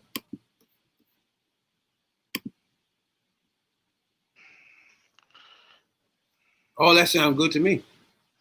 Sound good to you? Fuck them up. He did know the callers. Like, why you keep cutting them off? Oh shit! Hey, the next nigga called in the same thing. Like, hey, I was just about to say that too. What you get to do? She ain't want to hear that. She started looking in the back. She's like, "Why y'all keep letting these ethnic people on here?" Yeah, she looking around like, "Where's the real callers? I don't need somebody to argue with him. What is happening?" And then the white guy from Wyoming talking about, "Yeah, well, you sound different than you are when you rap. Why can't you rap that way?" I was like, "Yeah, what if you do more positive raps?" You say, "I'm rapping what's in my community, man." Yeah, they get me. If you don't get me, that's yeah. You just don't understand. Man, that shit, I like shit like that. I like that, dog. Especially when you don't really see that today with rappers and shit. They don't go on shit like that to defend themselves. Like, it's automatically get fired or automatically motherfuckers put out a tweet. I'm sorry, all that shit. Now right here, they was on him like a motherfucker, calling him all types of names, and shit, right? Yeah. Anti-Semitic, all types of shit. One of his shit banned, all types of shit. He just came on motherfucking CNN like what? What are y'all talking about here? You know what I'm saying? Let me explain what's really going on here, because y'all talking silly right now. Not no motherfucker, I sorry, and all that shit. You know what I'm saying? And you can call people in if you want. Fuck it. Just whatever. Let me stop. You know what I'm saying? Y'all talking dumb. For real, you know? dumb. That's what Nick Cannon supposed to do. Come on, hey, what's up, man? What y'all talking about now? You know what I'm saying? Y'all have balls for this shit. I give him that like shit, man. That don't have anything to do with rap, but just to see that right there, like a nigga that just don't explain that shit real clear to them too. They can't say that. I don't understand what you're saying. You know what I'm saying? Like, nigga, you understood that shit. You know? You understood all that shit still. I'm like, it wasn't not hard to understand it. Exactly. Like, you get some rappers on there, they ain't gonna be able to explain none of that shit. Or they get too entangled up in it. You know, you get me on that motherfucker. I start, man, what the fuck you talking about, man? He don't do all that. He do it, but he don't do it in front of them. He was laid back on that joint. Yeah, because he already knew, you know what I'm saying? He know he not. So when somebody come at him like that, he keep telling them over and over again, look, I'm not that way. That's between me and that person. Yeah. Then she tried to bring out a song. I knew the song she was talking about. She don't know what the hell she was talking about. You know, oh yeah, you say if a black man has sex with a white woman, you should burn him. She didn't listen to the song. It's called I think White Devil. When black dudes mess with white girls. That was the song. But she took that little part out and she didn't make no sense. I know when he looked at her, that's how I looked too, because I know that verse. And that verse, she just threw it all off. Like, that ain't had nothing to do with anything Jewish, anything. You know what I'm saying? Like, I was like, what the fuck was that about? You know? Mm-hmm. So, you read his contract? Yeah, I think this is it right here, right? Now, I don't know if this all of it. Yeah. Or him just. Well, he already said it's not. Just him. Yeah, and it's not just him writing it. He got a collective people helping him. Yeah. But what you think about it?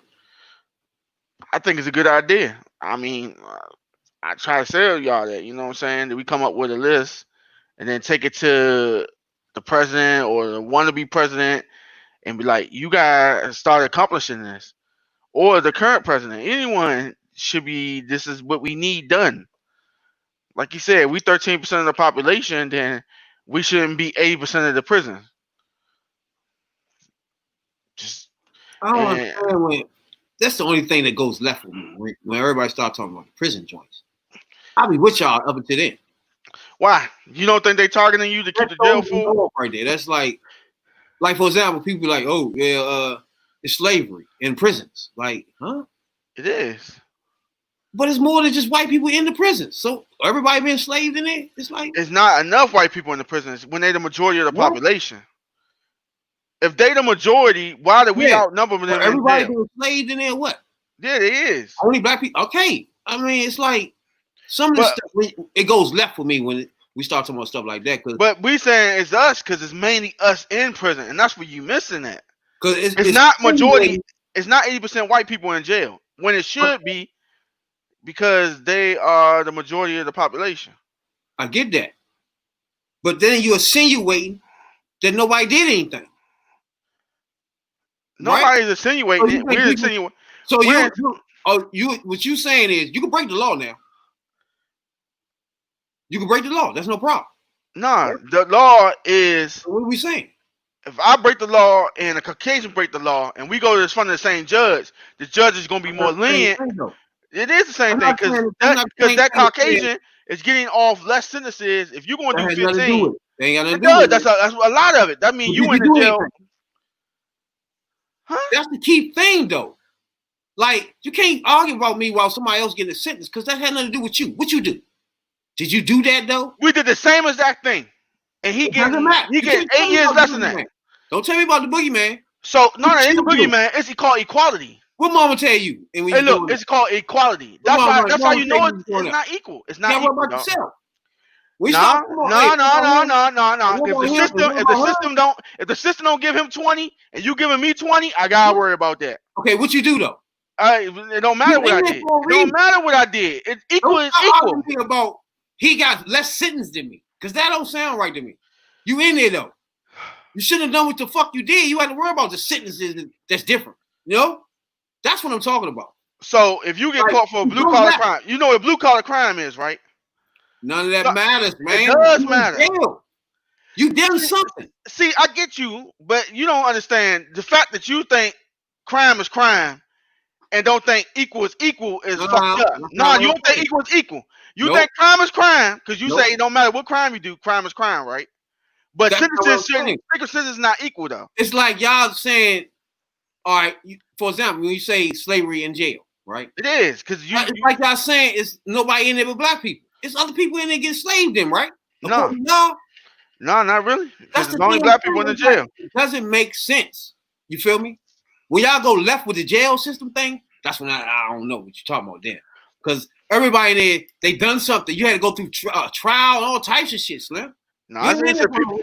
Tell that to that motherfucker that the NBA player got off. The WNBA player got off. It's gonna be people in there for some people in there, yeah. No. That's not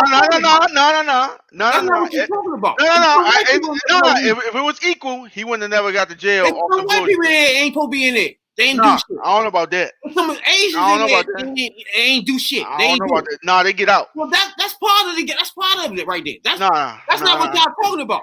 That's black people in there is enslaved. That means you saying most of the people are black in there. Then it's not.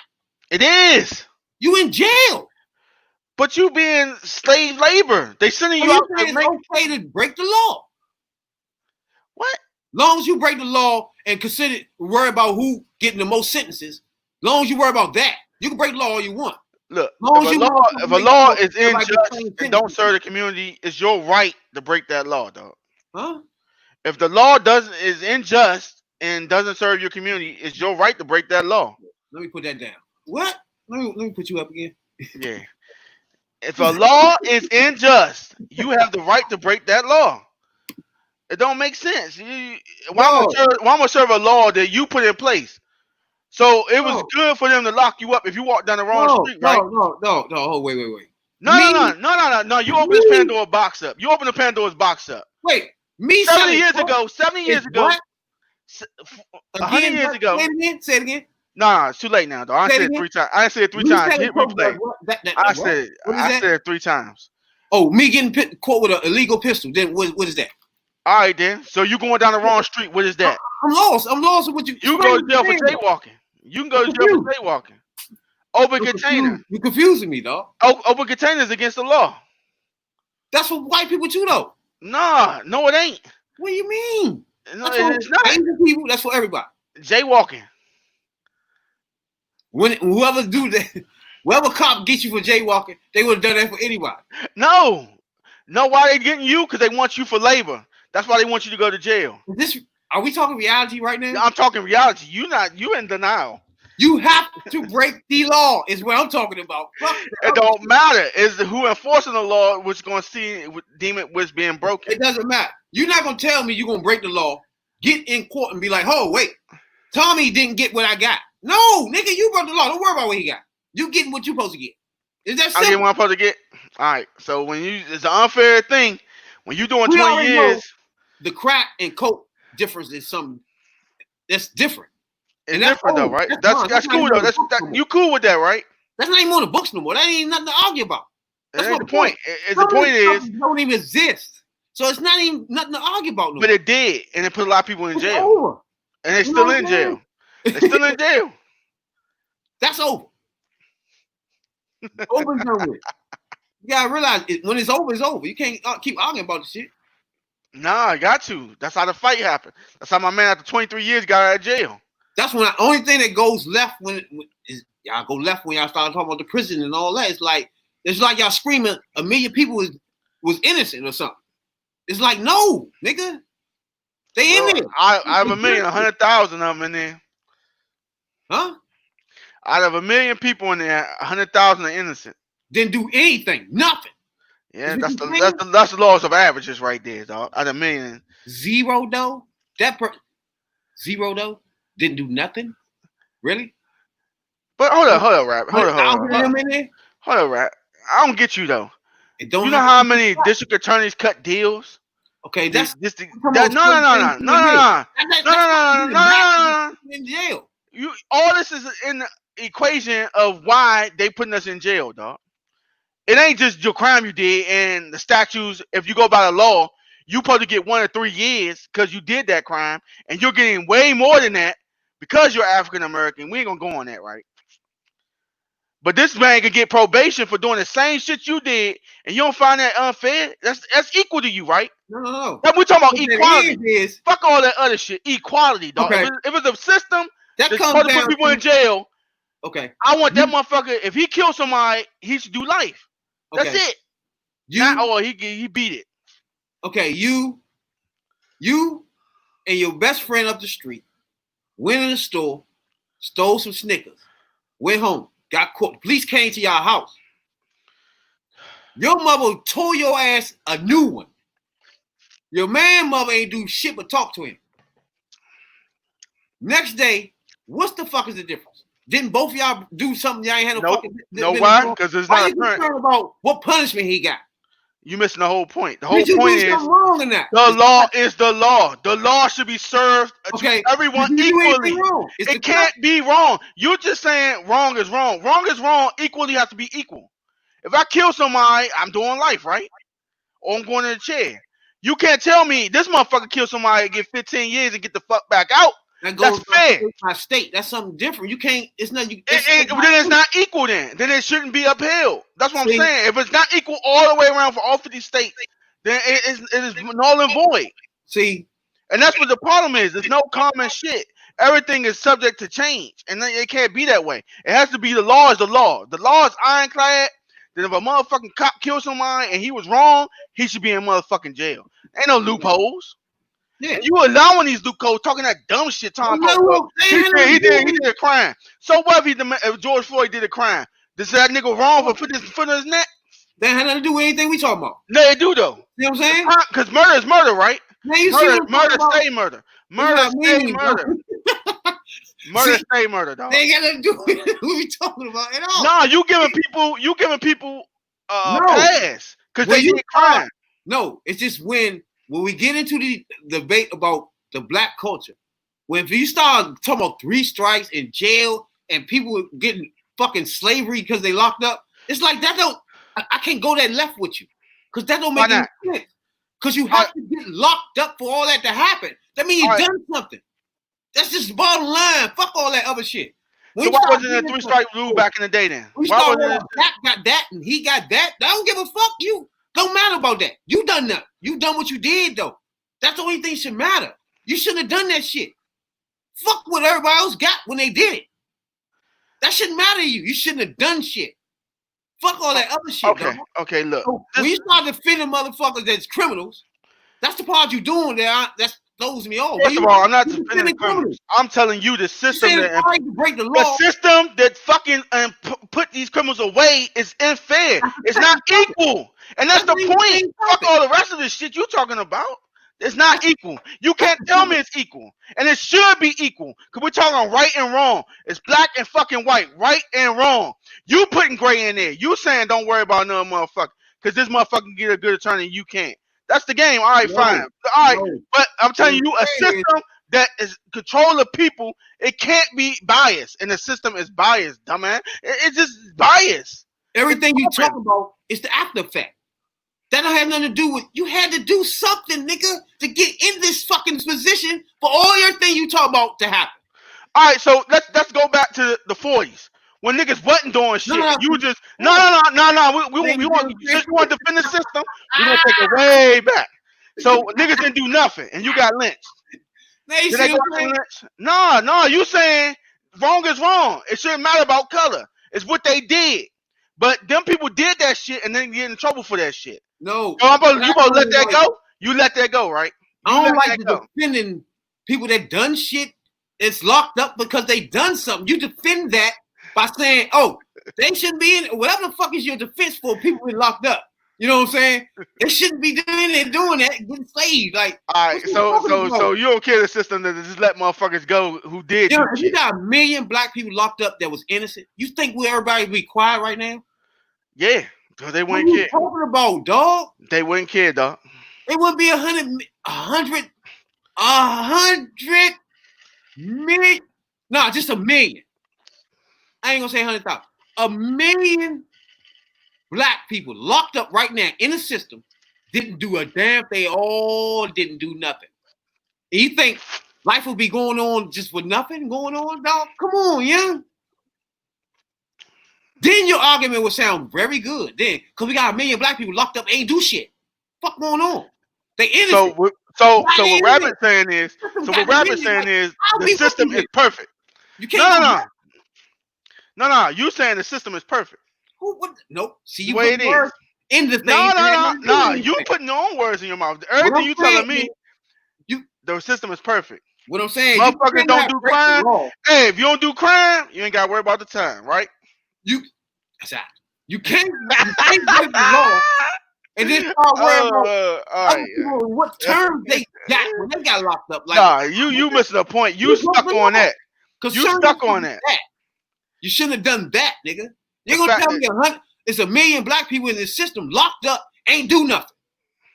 So then your argument would sound good if 1 million black people was locked up and they ain't do shit. They all was innocent. Then I agree with you. But 90% of them was serving coke, was walking around with pistols, beating their girls. They ain't paying child support. They all in there for some fucking reason, nigga. And you defending that. So you think a nigga should be in jail for not paying child support? Hell no. Hey, I'm just saying.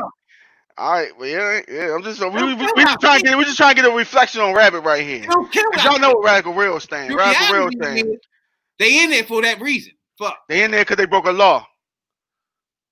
Exactly. If I serve coke and I don't get caught 8 times the 7 days earlier, and I get caught on the 8th day, hey, I'm happy as shit. You only caught me with this little bit. Fuck you missed the other days. Fuck wrong with you. You know what I'm saying, Doc? I hear you, dog. I hear you. Do the crime, do the time, right? Exactly. When you start defending that shit, it's like, I don't know what you're talking about now. Because I stopped. You know what I'm saying? Do the crime, do the time. I do it no more, nigga. TCP, I hope y'all hear this man right here, dog. That shit, I stopped it. Hey, man. Hey, my man Rabbit here, man. He need to be a judge, man. You know what I'm saying? Because he got opposing all convictions. Oh, man, they said you got a 3rd gram of coke. Oh, that police ain't plant that shit on you, man. That's your shit right there. That police ain't plant that on you, man. That little bit of weed right there. All right, 15 years. They go to jail, man. That's Rabbit right there, dog. IT3P, that's Rabbit right there for you. There's 1 million people locked up right now. hey, man, boss. Hey, you can't do anything else. Everything have to stop. Your first priority is get the 1 million black people the fuck out of jail. They ain't do shit. Yeah, okay. The man will have to stop doing what they doing, nigga. Like I said, hey man, that man had that weed, man. That they gave him 15 years for weed, yeah. And don't they sell weed legal now? Yeah, man. Oh, that man deserved that 15 years. Like, don't worry about that. Don't worry about that white man who produces it every day, who ain't getting up 6 months. Once you in the joint, trust me, it's fucked up. You all fucked up once you in there. But you put yourself in there. Like, for example, I was in a joint. I get caught up. 2 felonies, all at one time, right? We know if both of them go through, I got 2 joints off the break. You know what I'm saying? Meaning, if I get caught doing anything after that, it's over. Right? 2 of them was all at one time. I'm going to court for 2 cases at one time. Right? And both of them felonies. So you fucking around. I lose these cases. I got 2 felonies off the break. I'm locked the fuck up anyway. Right? So you go on these court joints knowing it's a chance you getting locked the fuck up, dog. Now, I went in there knowing I served yay. They missed a lot of it. You see what I'm saying? So I'm not going to be in this joint. I'm just hoping I can get out of this, period. You feel me? Not looking around see how many years did Jack get? Because I hope I get that too. No, nigga. I'm just hoping I can survive to get the fuck out of here. I'm not talking about nobody else and what they did. I know I fucked up. You know what I'm saying? I gotta eat this shit. Now you defending me. Now you defending me for something. I'm about to go to jail. You defending me. I'm defending the law. The law ain't equal. The law is biased. Yeah, I agree. No, you don't. You don't. You saying that we're not targeted to be put in the system. And that's my whole point. Again, you keep saying you don't want to hear all that. I say, all right. You explain why so many of us. How you targeted if you ain't doing shit? Because you in my neighborhood. You're going to do shit in our neighborhood. There's no way around it, dog. No, see, now again, that means you got to concede the fact that somebody have to do things. I need you to do that first. You sure? So just free. Everybody. You see the fact. If you're free and you know you Sir J right here, you can go get you something to eat. You ain't going to do it? Or you ain't gonna steal from this motherfucker if you ain't got nothing in the house. You did it though. So right? You're not gonna do that though. You're not gonna do it though, right? Was it against the law when you did it? When you made that decision, was it against the law? Again, we serving laws that are unjust for black people. When you made that decision, was it against the law? Of course it was. Right, I knew that. So once you went through the system, that's when the fucking tornado started hitting you. Then, of course, it's fucked up. No, it is, but it isn't. Because at the end of the day, he survived by doing what he did. And that's just the way it is. We're about survival. And you're missing that point. But my point is, if you put, I don't care how sweet clean you is. That's why I use jaywalking as an excuse. Niggas jaywalk. Niggas run red lights. Niggas do shit. Random goody two-shit niggas don't stop on red. Miss a stop sign. You do shit like that. Yeah. Now that's considered breaking the law. They not in there. Law. Yeah, they in there. Nobody done that that's in there. They in there. They in there. That person? They getting out real soon. Don't worry about that. No, they ain't getting out. Some of them can't afford to get out. You never know. You know.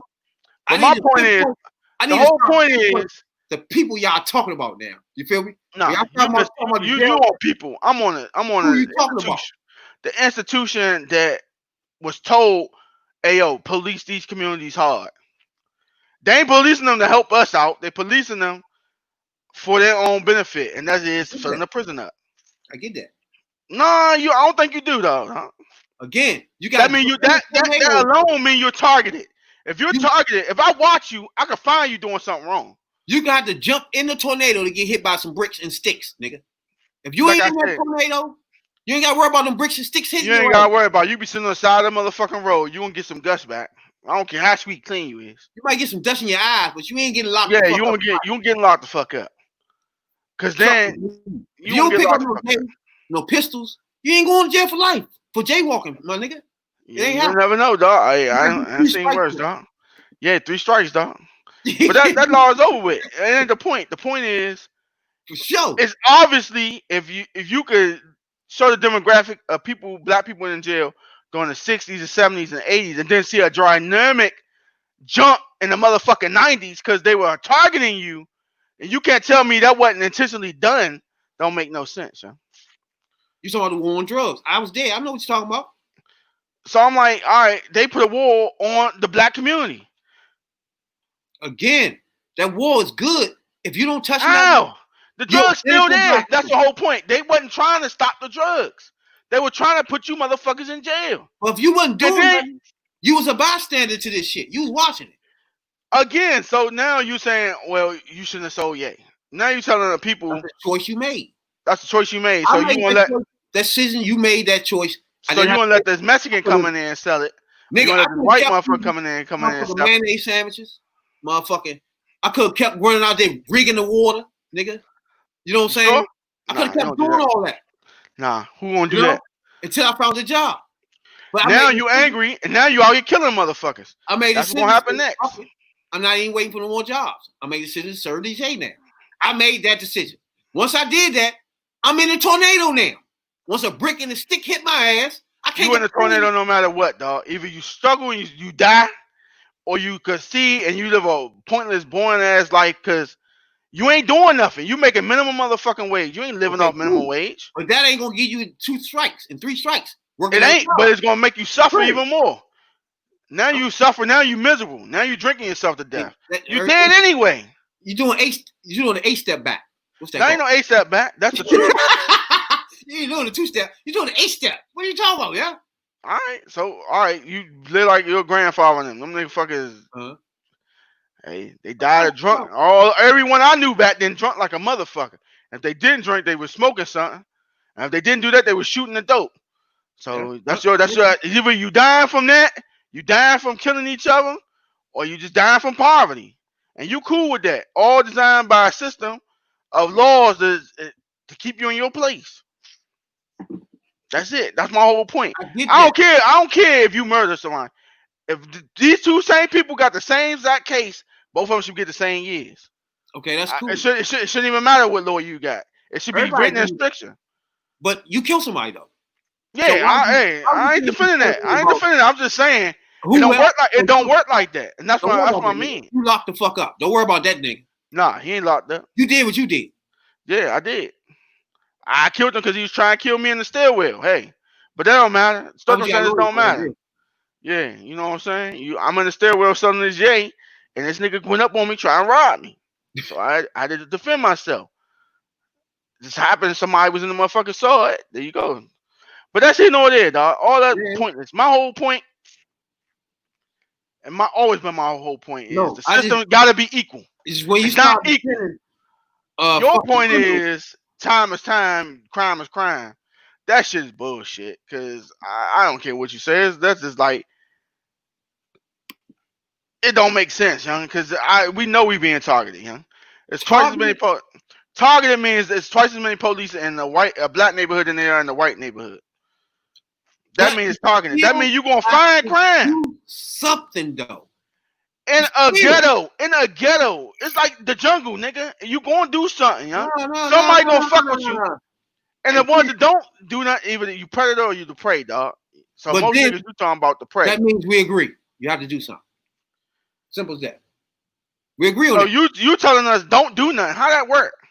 Yeah. How you explain how that work? It's plenty of people that was in the hood that didn't do it. That's a motherfucking lie. You ever watch Boys in the Hood? No. There's a lot of people in the hood, like you say, they just didn't get caught. What was the storyline of the Boys in the Hood? Story. That out of 4 black men, one of them make it. All 3 of them dead. The story was the little brother wasn't doing none of that shit. He's still dead, right? Going to USC. He's still dead, in right? Same hood. He's still dead, right? Again, and that had nothing to do with system. That's the Why streets doesn't he was in. That's he got put in the streets by niggas. Oh, okay. So like my man Q said in high learning. So if we don't do that, then we gotta have a wicked jump shot. No. Run fast or run track. None of that matters. That's the only way out the hood. USC in the same hood. And if you watch the movie, he was always avoiding that shit. He was always staying away from them. Until he was on the boulevard. Until he showed out, right? Huh? Until he showed out, right? Why he ain't let that? Yeah, he showed out when that nigga bumped him. Why he ain't let that shit go? Cool. He started out. He never picked up no yay. He never did anything illegal. Yeah, but he showed out. He boasted. He did it in the fatal flaw of a black man. Who the police was fucking with all the time? Ice Cube, right? Who the police wasn't fucking with? They was fucking with him. They got pulled over. Why they got pulled over? Because nigga, you gotta explain. I'm gonna explain something to you. When you selling yay, police know you. The nigga that do that beat, they know you, dog. They know niggas that don't like the nigga that go to college. You know what I'm saying? No, man. They not fucking with him. My man Cooley had died too, man. And niggas like that, pulling them over, tell them, hey, where you going? Stand right here, put your hand up. 24/7. And putting them in the back of the car once they find that J and weed. But on the other hand, in the same house, you got the little brother ain't doing shit. Ain't none of that happening to him. Yeah. Can you agree on that? Nah, little brother was doing shit. Little brother was a hoe. In these same hoods. That's why I mean, if everybody took that approach and didn't do nothing, we wouldn't have this discussion. Wouldn't nobody be locked up. Wouldn't be a million people in there. You sure? Then you get it? You sure? How you be locking you up if you're not serving no coke? How you locking up if you're not selling no weed? Trust me, they're gonna find a way. How you gonna lock you up if you ain't got no pistol? If you're not doing none of those things, like you say, then shouldn't nobody be in there fucking locked up for nothing. Then we got an argument. I'm with you then. All right. So you saying don't do crime? Exactly. And our neighbor don't do no crime. Yeah. All right. What do you mean? Don't do the crime and start whining about Tom, Dick, and Harry got 6 years. You got 12. Like, no, nigga, you don't worry about it. You shouldn't have done what the fuck you did. Okay. Simple as that. Hey, that's a personal problem, dog. Hey, that's on them. I know how to get out of shit. I've been figured that out long time ago, dog. Don't do it. No, not just that. If I did do it, I know not to get caught. Don't do it. For example, your brother was doing what he did. You what? Yeah, sure did. Feds wasn't fucking with you. Nah. I've been a few times with them. They fuck with me, but like you said, he wasn't going nowhere. Same thing with me, bro. He got to argue with the feds because he wasn't going nowhere. Always. I wasn't trying to do a whole lot of arguing because I knew if they go too far in these socks, it's gonna be a problem. You see what I'm saying? It's a difference. Yeah. Man, you get it? I've been got it. I'm telling you, the system and itself is wrong, dog. It's choices you make. No. He chose not to touch none of that. My little brother ain't touched nothing. Feds will never fucking with him.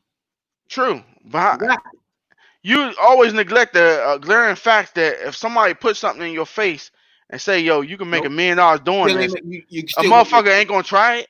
You still made the choice. And if you really poor, and this is why most poor people do dirt. You made the choice. You made the choice to survive? You made the choice, dog. Survive, right? Yeah. You made that choice. You can take your ass to 8 different McDonald's and work at all of them at the same time. You can go to motherfucking. So you want to work for Ford? Shit back then it was what, $4.25? Yes, indeed. You made a choice to pick up that yay then. That was your choice. Then when that sentence hit your ass, don't start talking about Tom and Dick in there. So when I sold this yay, as you would say, because the system in the community let him down, or he had a basehead or a dope fiend mother, you know, seen a lot of that too. But you made the choice. Still made the choice to make a better life for yourself. Made the choice. Made a choice. Again. That's what's up. Me and my little brother in the same house. Yeah, that's what's up. He never touched. Even the shit sitting beside him, he wasn't touching. Yeah, I mean, I saw it wasn't money all over the place. He going downstairs, some motherfucker with. Ain't no money all over the place. The money stopped after the 80s, dog.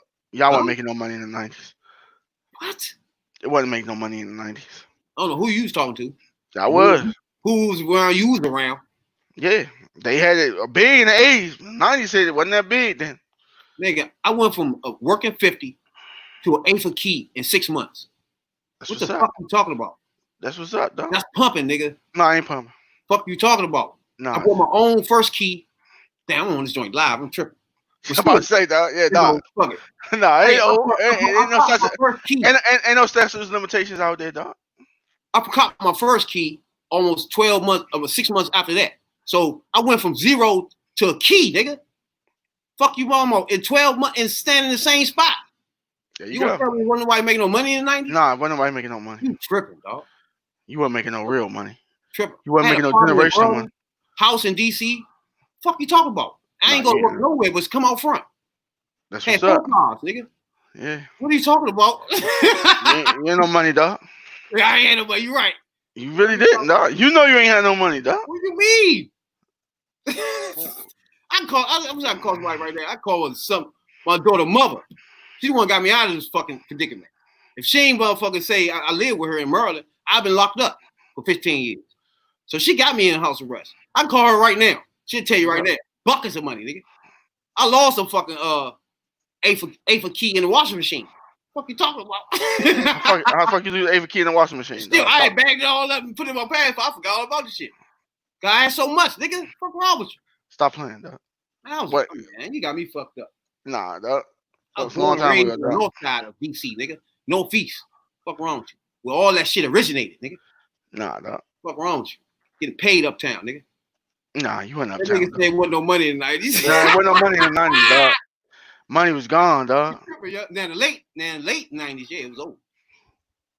99. Should have been over with, dog. 99, 2000. I was in the studio rapping. Yeah, it was done, dog. Rapping about all that shit I was doing. Nah, it was over with, dog. I saw it. I saw niggas in 86 living like motherfucking kings. Cars and all that shit. I did motherfucking 90, 91, that shit was done. Shit. Niggas was like, what the fuck happened? You tripping like shit.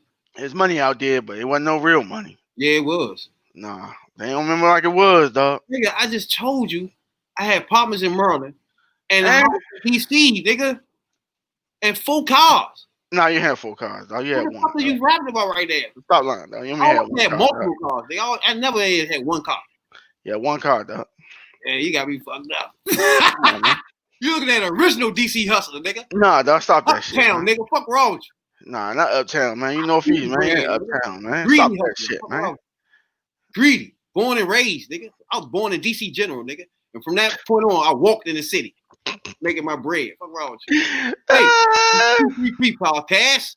Hey, August 12th, dog. I need everybody, man. Check us out on the subway, dog. Green Line, all the way down to BLM Plaza from Suitland. We're going to slide down south, you know, Anacostia, all that good shit. You know what I'm saying, dog? Then y'all on that Green Line that day, August 12th, check us out. Me and Radical Real, you know. Anything y'all want to chime in on the trending topics, you come in, you got to shout your business out, your Instagram, your Facebook. We in the house, you know. Podcast on the Green Line, you know. T3P, the third perspective on the Green Line, you know what I'm saying, Doc? You see us going back and forth on the Green Line. You know? Podcast. You know? But you know, Q come out with his contract for America. I mean, contract for Black America, really. Yeah. Now, I ain't even said what I think about that. Now, first of all, you know,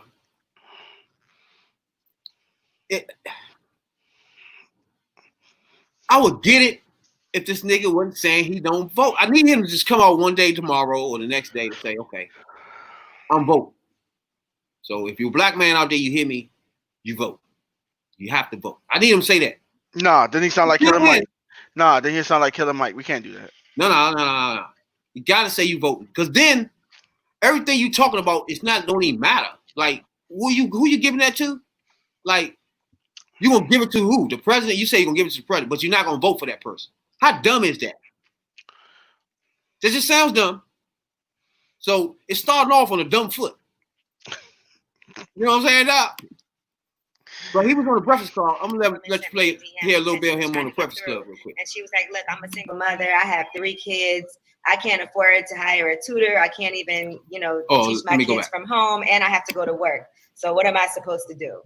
Why are you asking him? With losing income, struggling with being kind of cooped up. So I'm fine. I'll be all right. Yeah, nothing about you says check to check. I can't stand that. Nothing at all.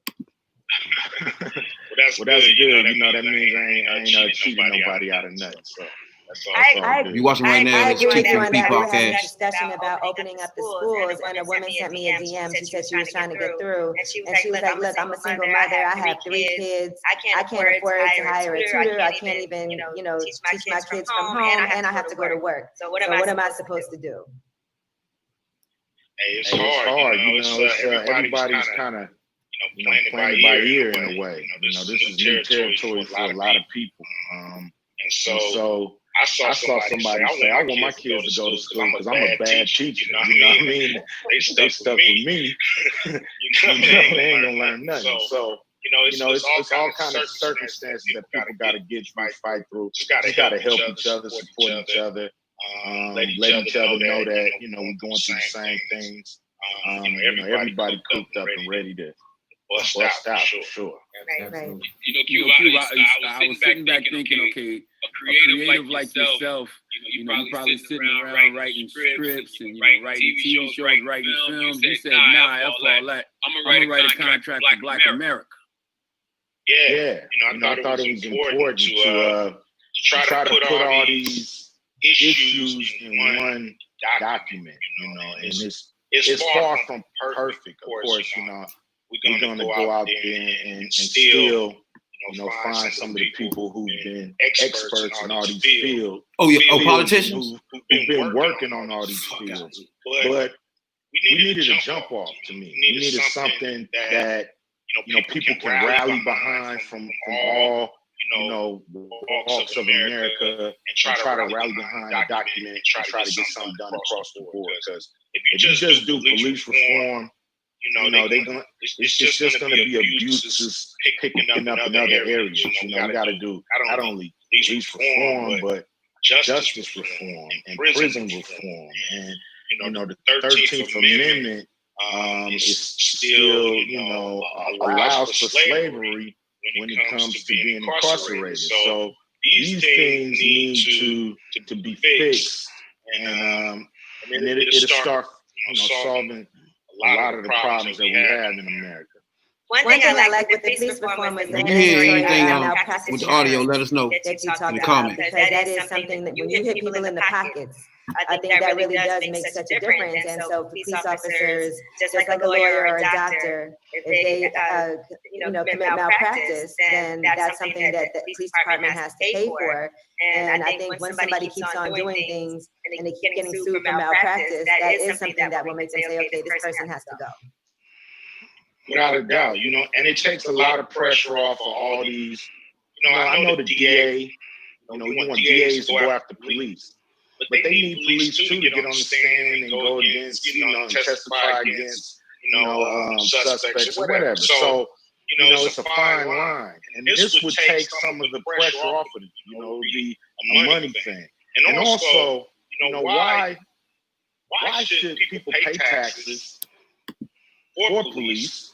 And then you have a police abuse that power, and then the person sues the city, somebody sues the city, and now here again the taxpayer has to pay again for the lawsuit. So for cops to have insurance and have to have malpractice insurance, stuff like that, I think it would pinpoint, blame where it needs to be. And it would get, cops who excessively, have these complaints and have these lawsuits. The force would kick them off the force because it would just cost too much. And I love the residency requirements, right? Which requires officers to live in the community that they're policing. Because in that case, like I always tell a story about, my. That's the truest shit ever. What you think about the policing thing? Or what you talking about? Go ahead. Oh, I was talking about the police and shit. If you don't live in the community, you shouldn't police that community. That's my whole point right there. Let's start with that. I don't want nobody. If you ain't in you don't live here, you don't really get the feel for it. You go to your nice Beverly Hills mansion or North Hollywood apartment, then you need to stay your ass out there policing them. We don't need you down here because you don't identify with us. So therefore, you already prejudging us. You in your mind, well, if I made it, why can't you make it?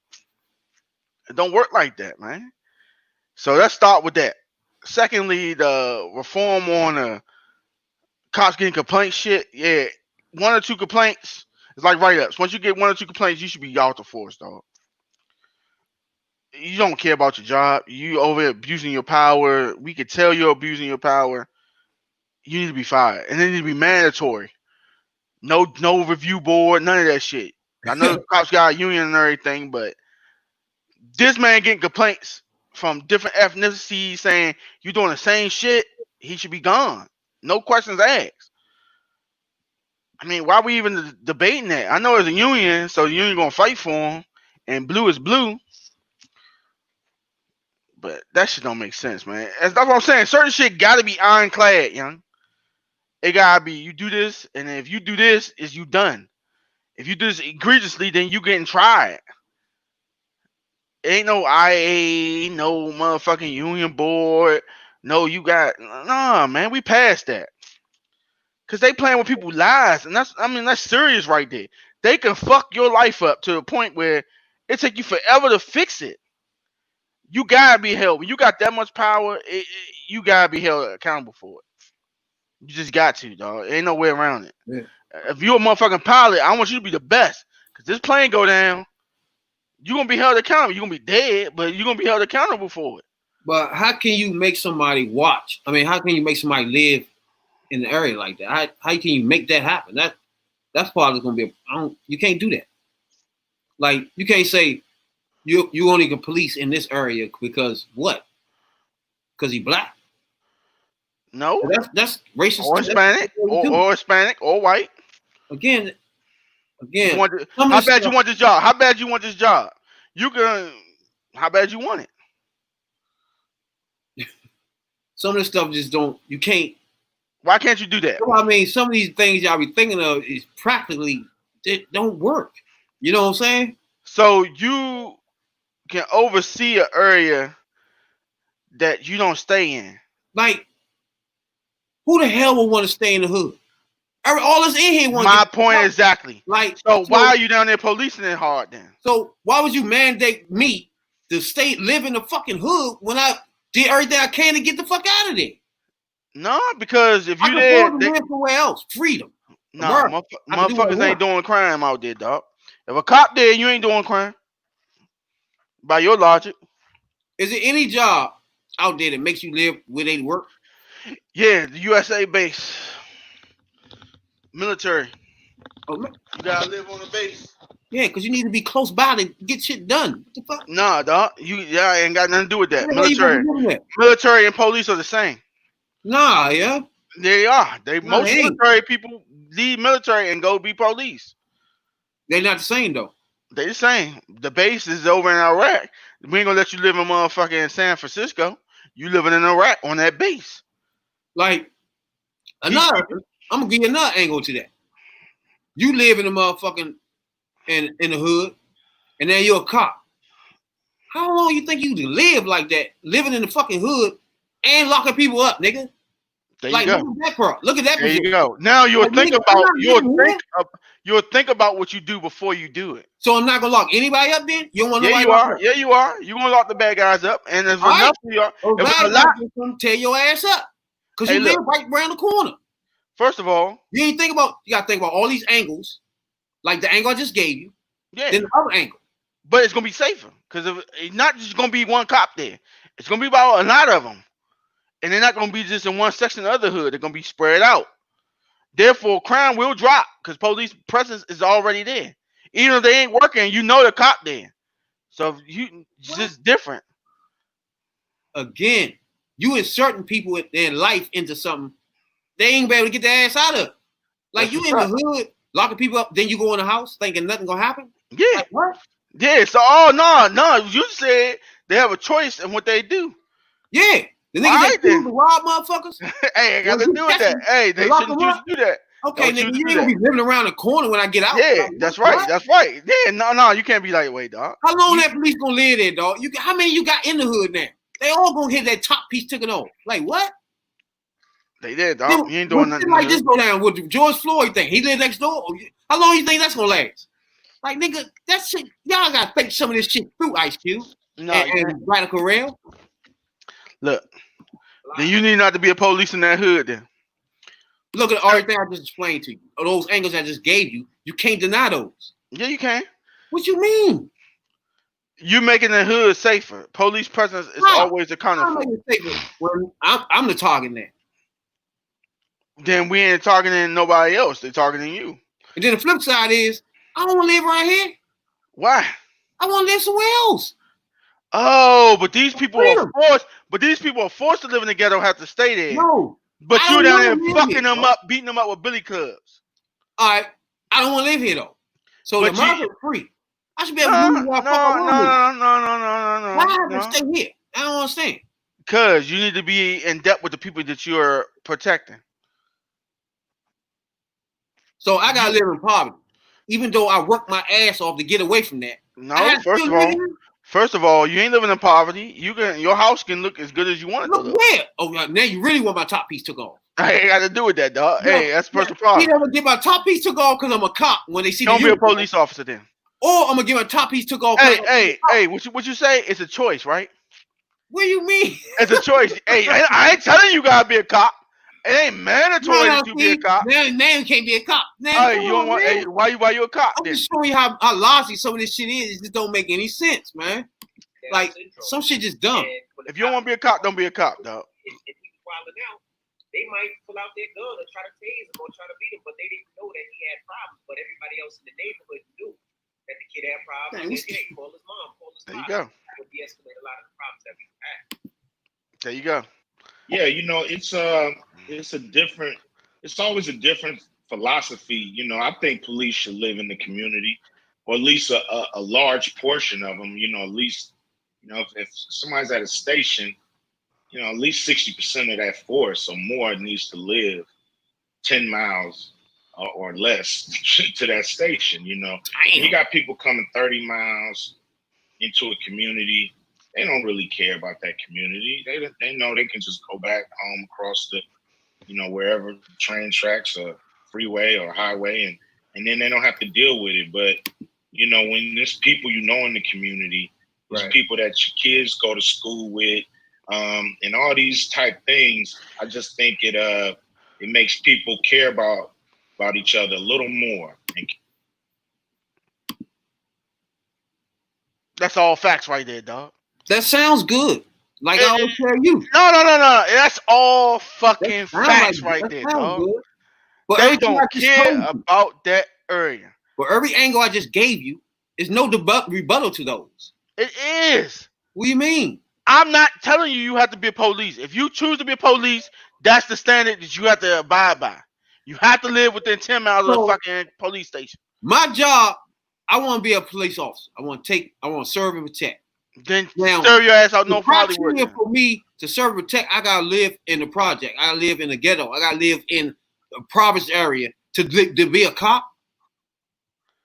Yes, to better serve your community, you gotta live in the community. If that community is impoverished, then it's your job to help it not be impoverished anymore. There you go. If you don't want to do that, if you don't want to take that on, don't go be a cop. See, if you want to be a cop, say you don't want to work in that area, send you to North Hollywood. You police the people that you want to police out there.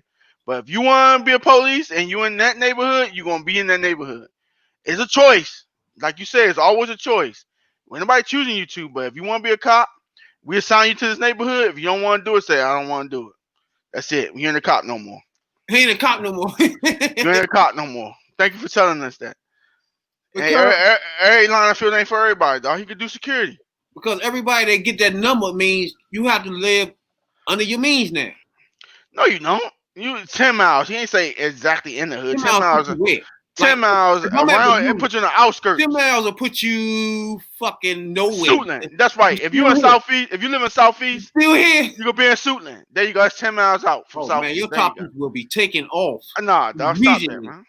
How far you think you can go living in Suitland, locking niggas up in Southeast? Really? Very first. They gonna catch you at Iverson Mall or something? That's what they're gonna do? Yeah, you ain't gonna be able to live a normal one. Yeah, you're gonna live life, man. This is a podcast. Don't be a police. Huh? Then don't be a police, dog. Contract from America. Black America. Contract from Black America to the America. That's good, though. That's good. I like that shit. Damn, Q. Keep it coming, Q. Keep it coming. Now we just got to get this finances right. All these bank practices, they don't give us loans and all that shit. We got to fix that, too. Again, all that's going to come back to me. You need to vote, nigga. Nah. Because whatever you're doing is just going to be some paper. Nah. Until a politician pick it up. Like I said, vote don't matter. That one. So you're going to come back to my whole thesis. It matters who in office, nigga. No, it don't. The Cube said it. Everybody said it don't matter. Fucking Trump, like, what are you handing that for? So he can play with his ass with that joint? He going to do it. Obama wouldn't have did it either, so what you mean? He would have went to Obama with a black agenda. Oh, really? Yeah. You know? Yeah, and what would he say? He was like, man, they ain't let me do none of this shit. Make y'all say silly stuff, though. Nah, dog. He would look at y'all and say, well, I mean, it's an all-white Congress, so yeah, that's not going to happen. And it's an all-white House of Representatives, and they don't like that. They're going to stall it in the Senate. Yeah, right. There you go. Check us out, man, on podcast, wherever you get your podcast at. We on them joints, Google, Spotify. Check us out. We new on the scene, but we out here now. You know what I'm saying, dog? YouTube too.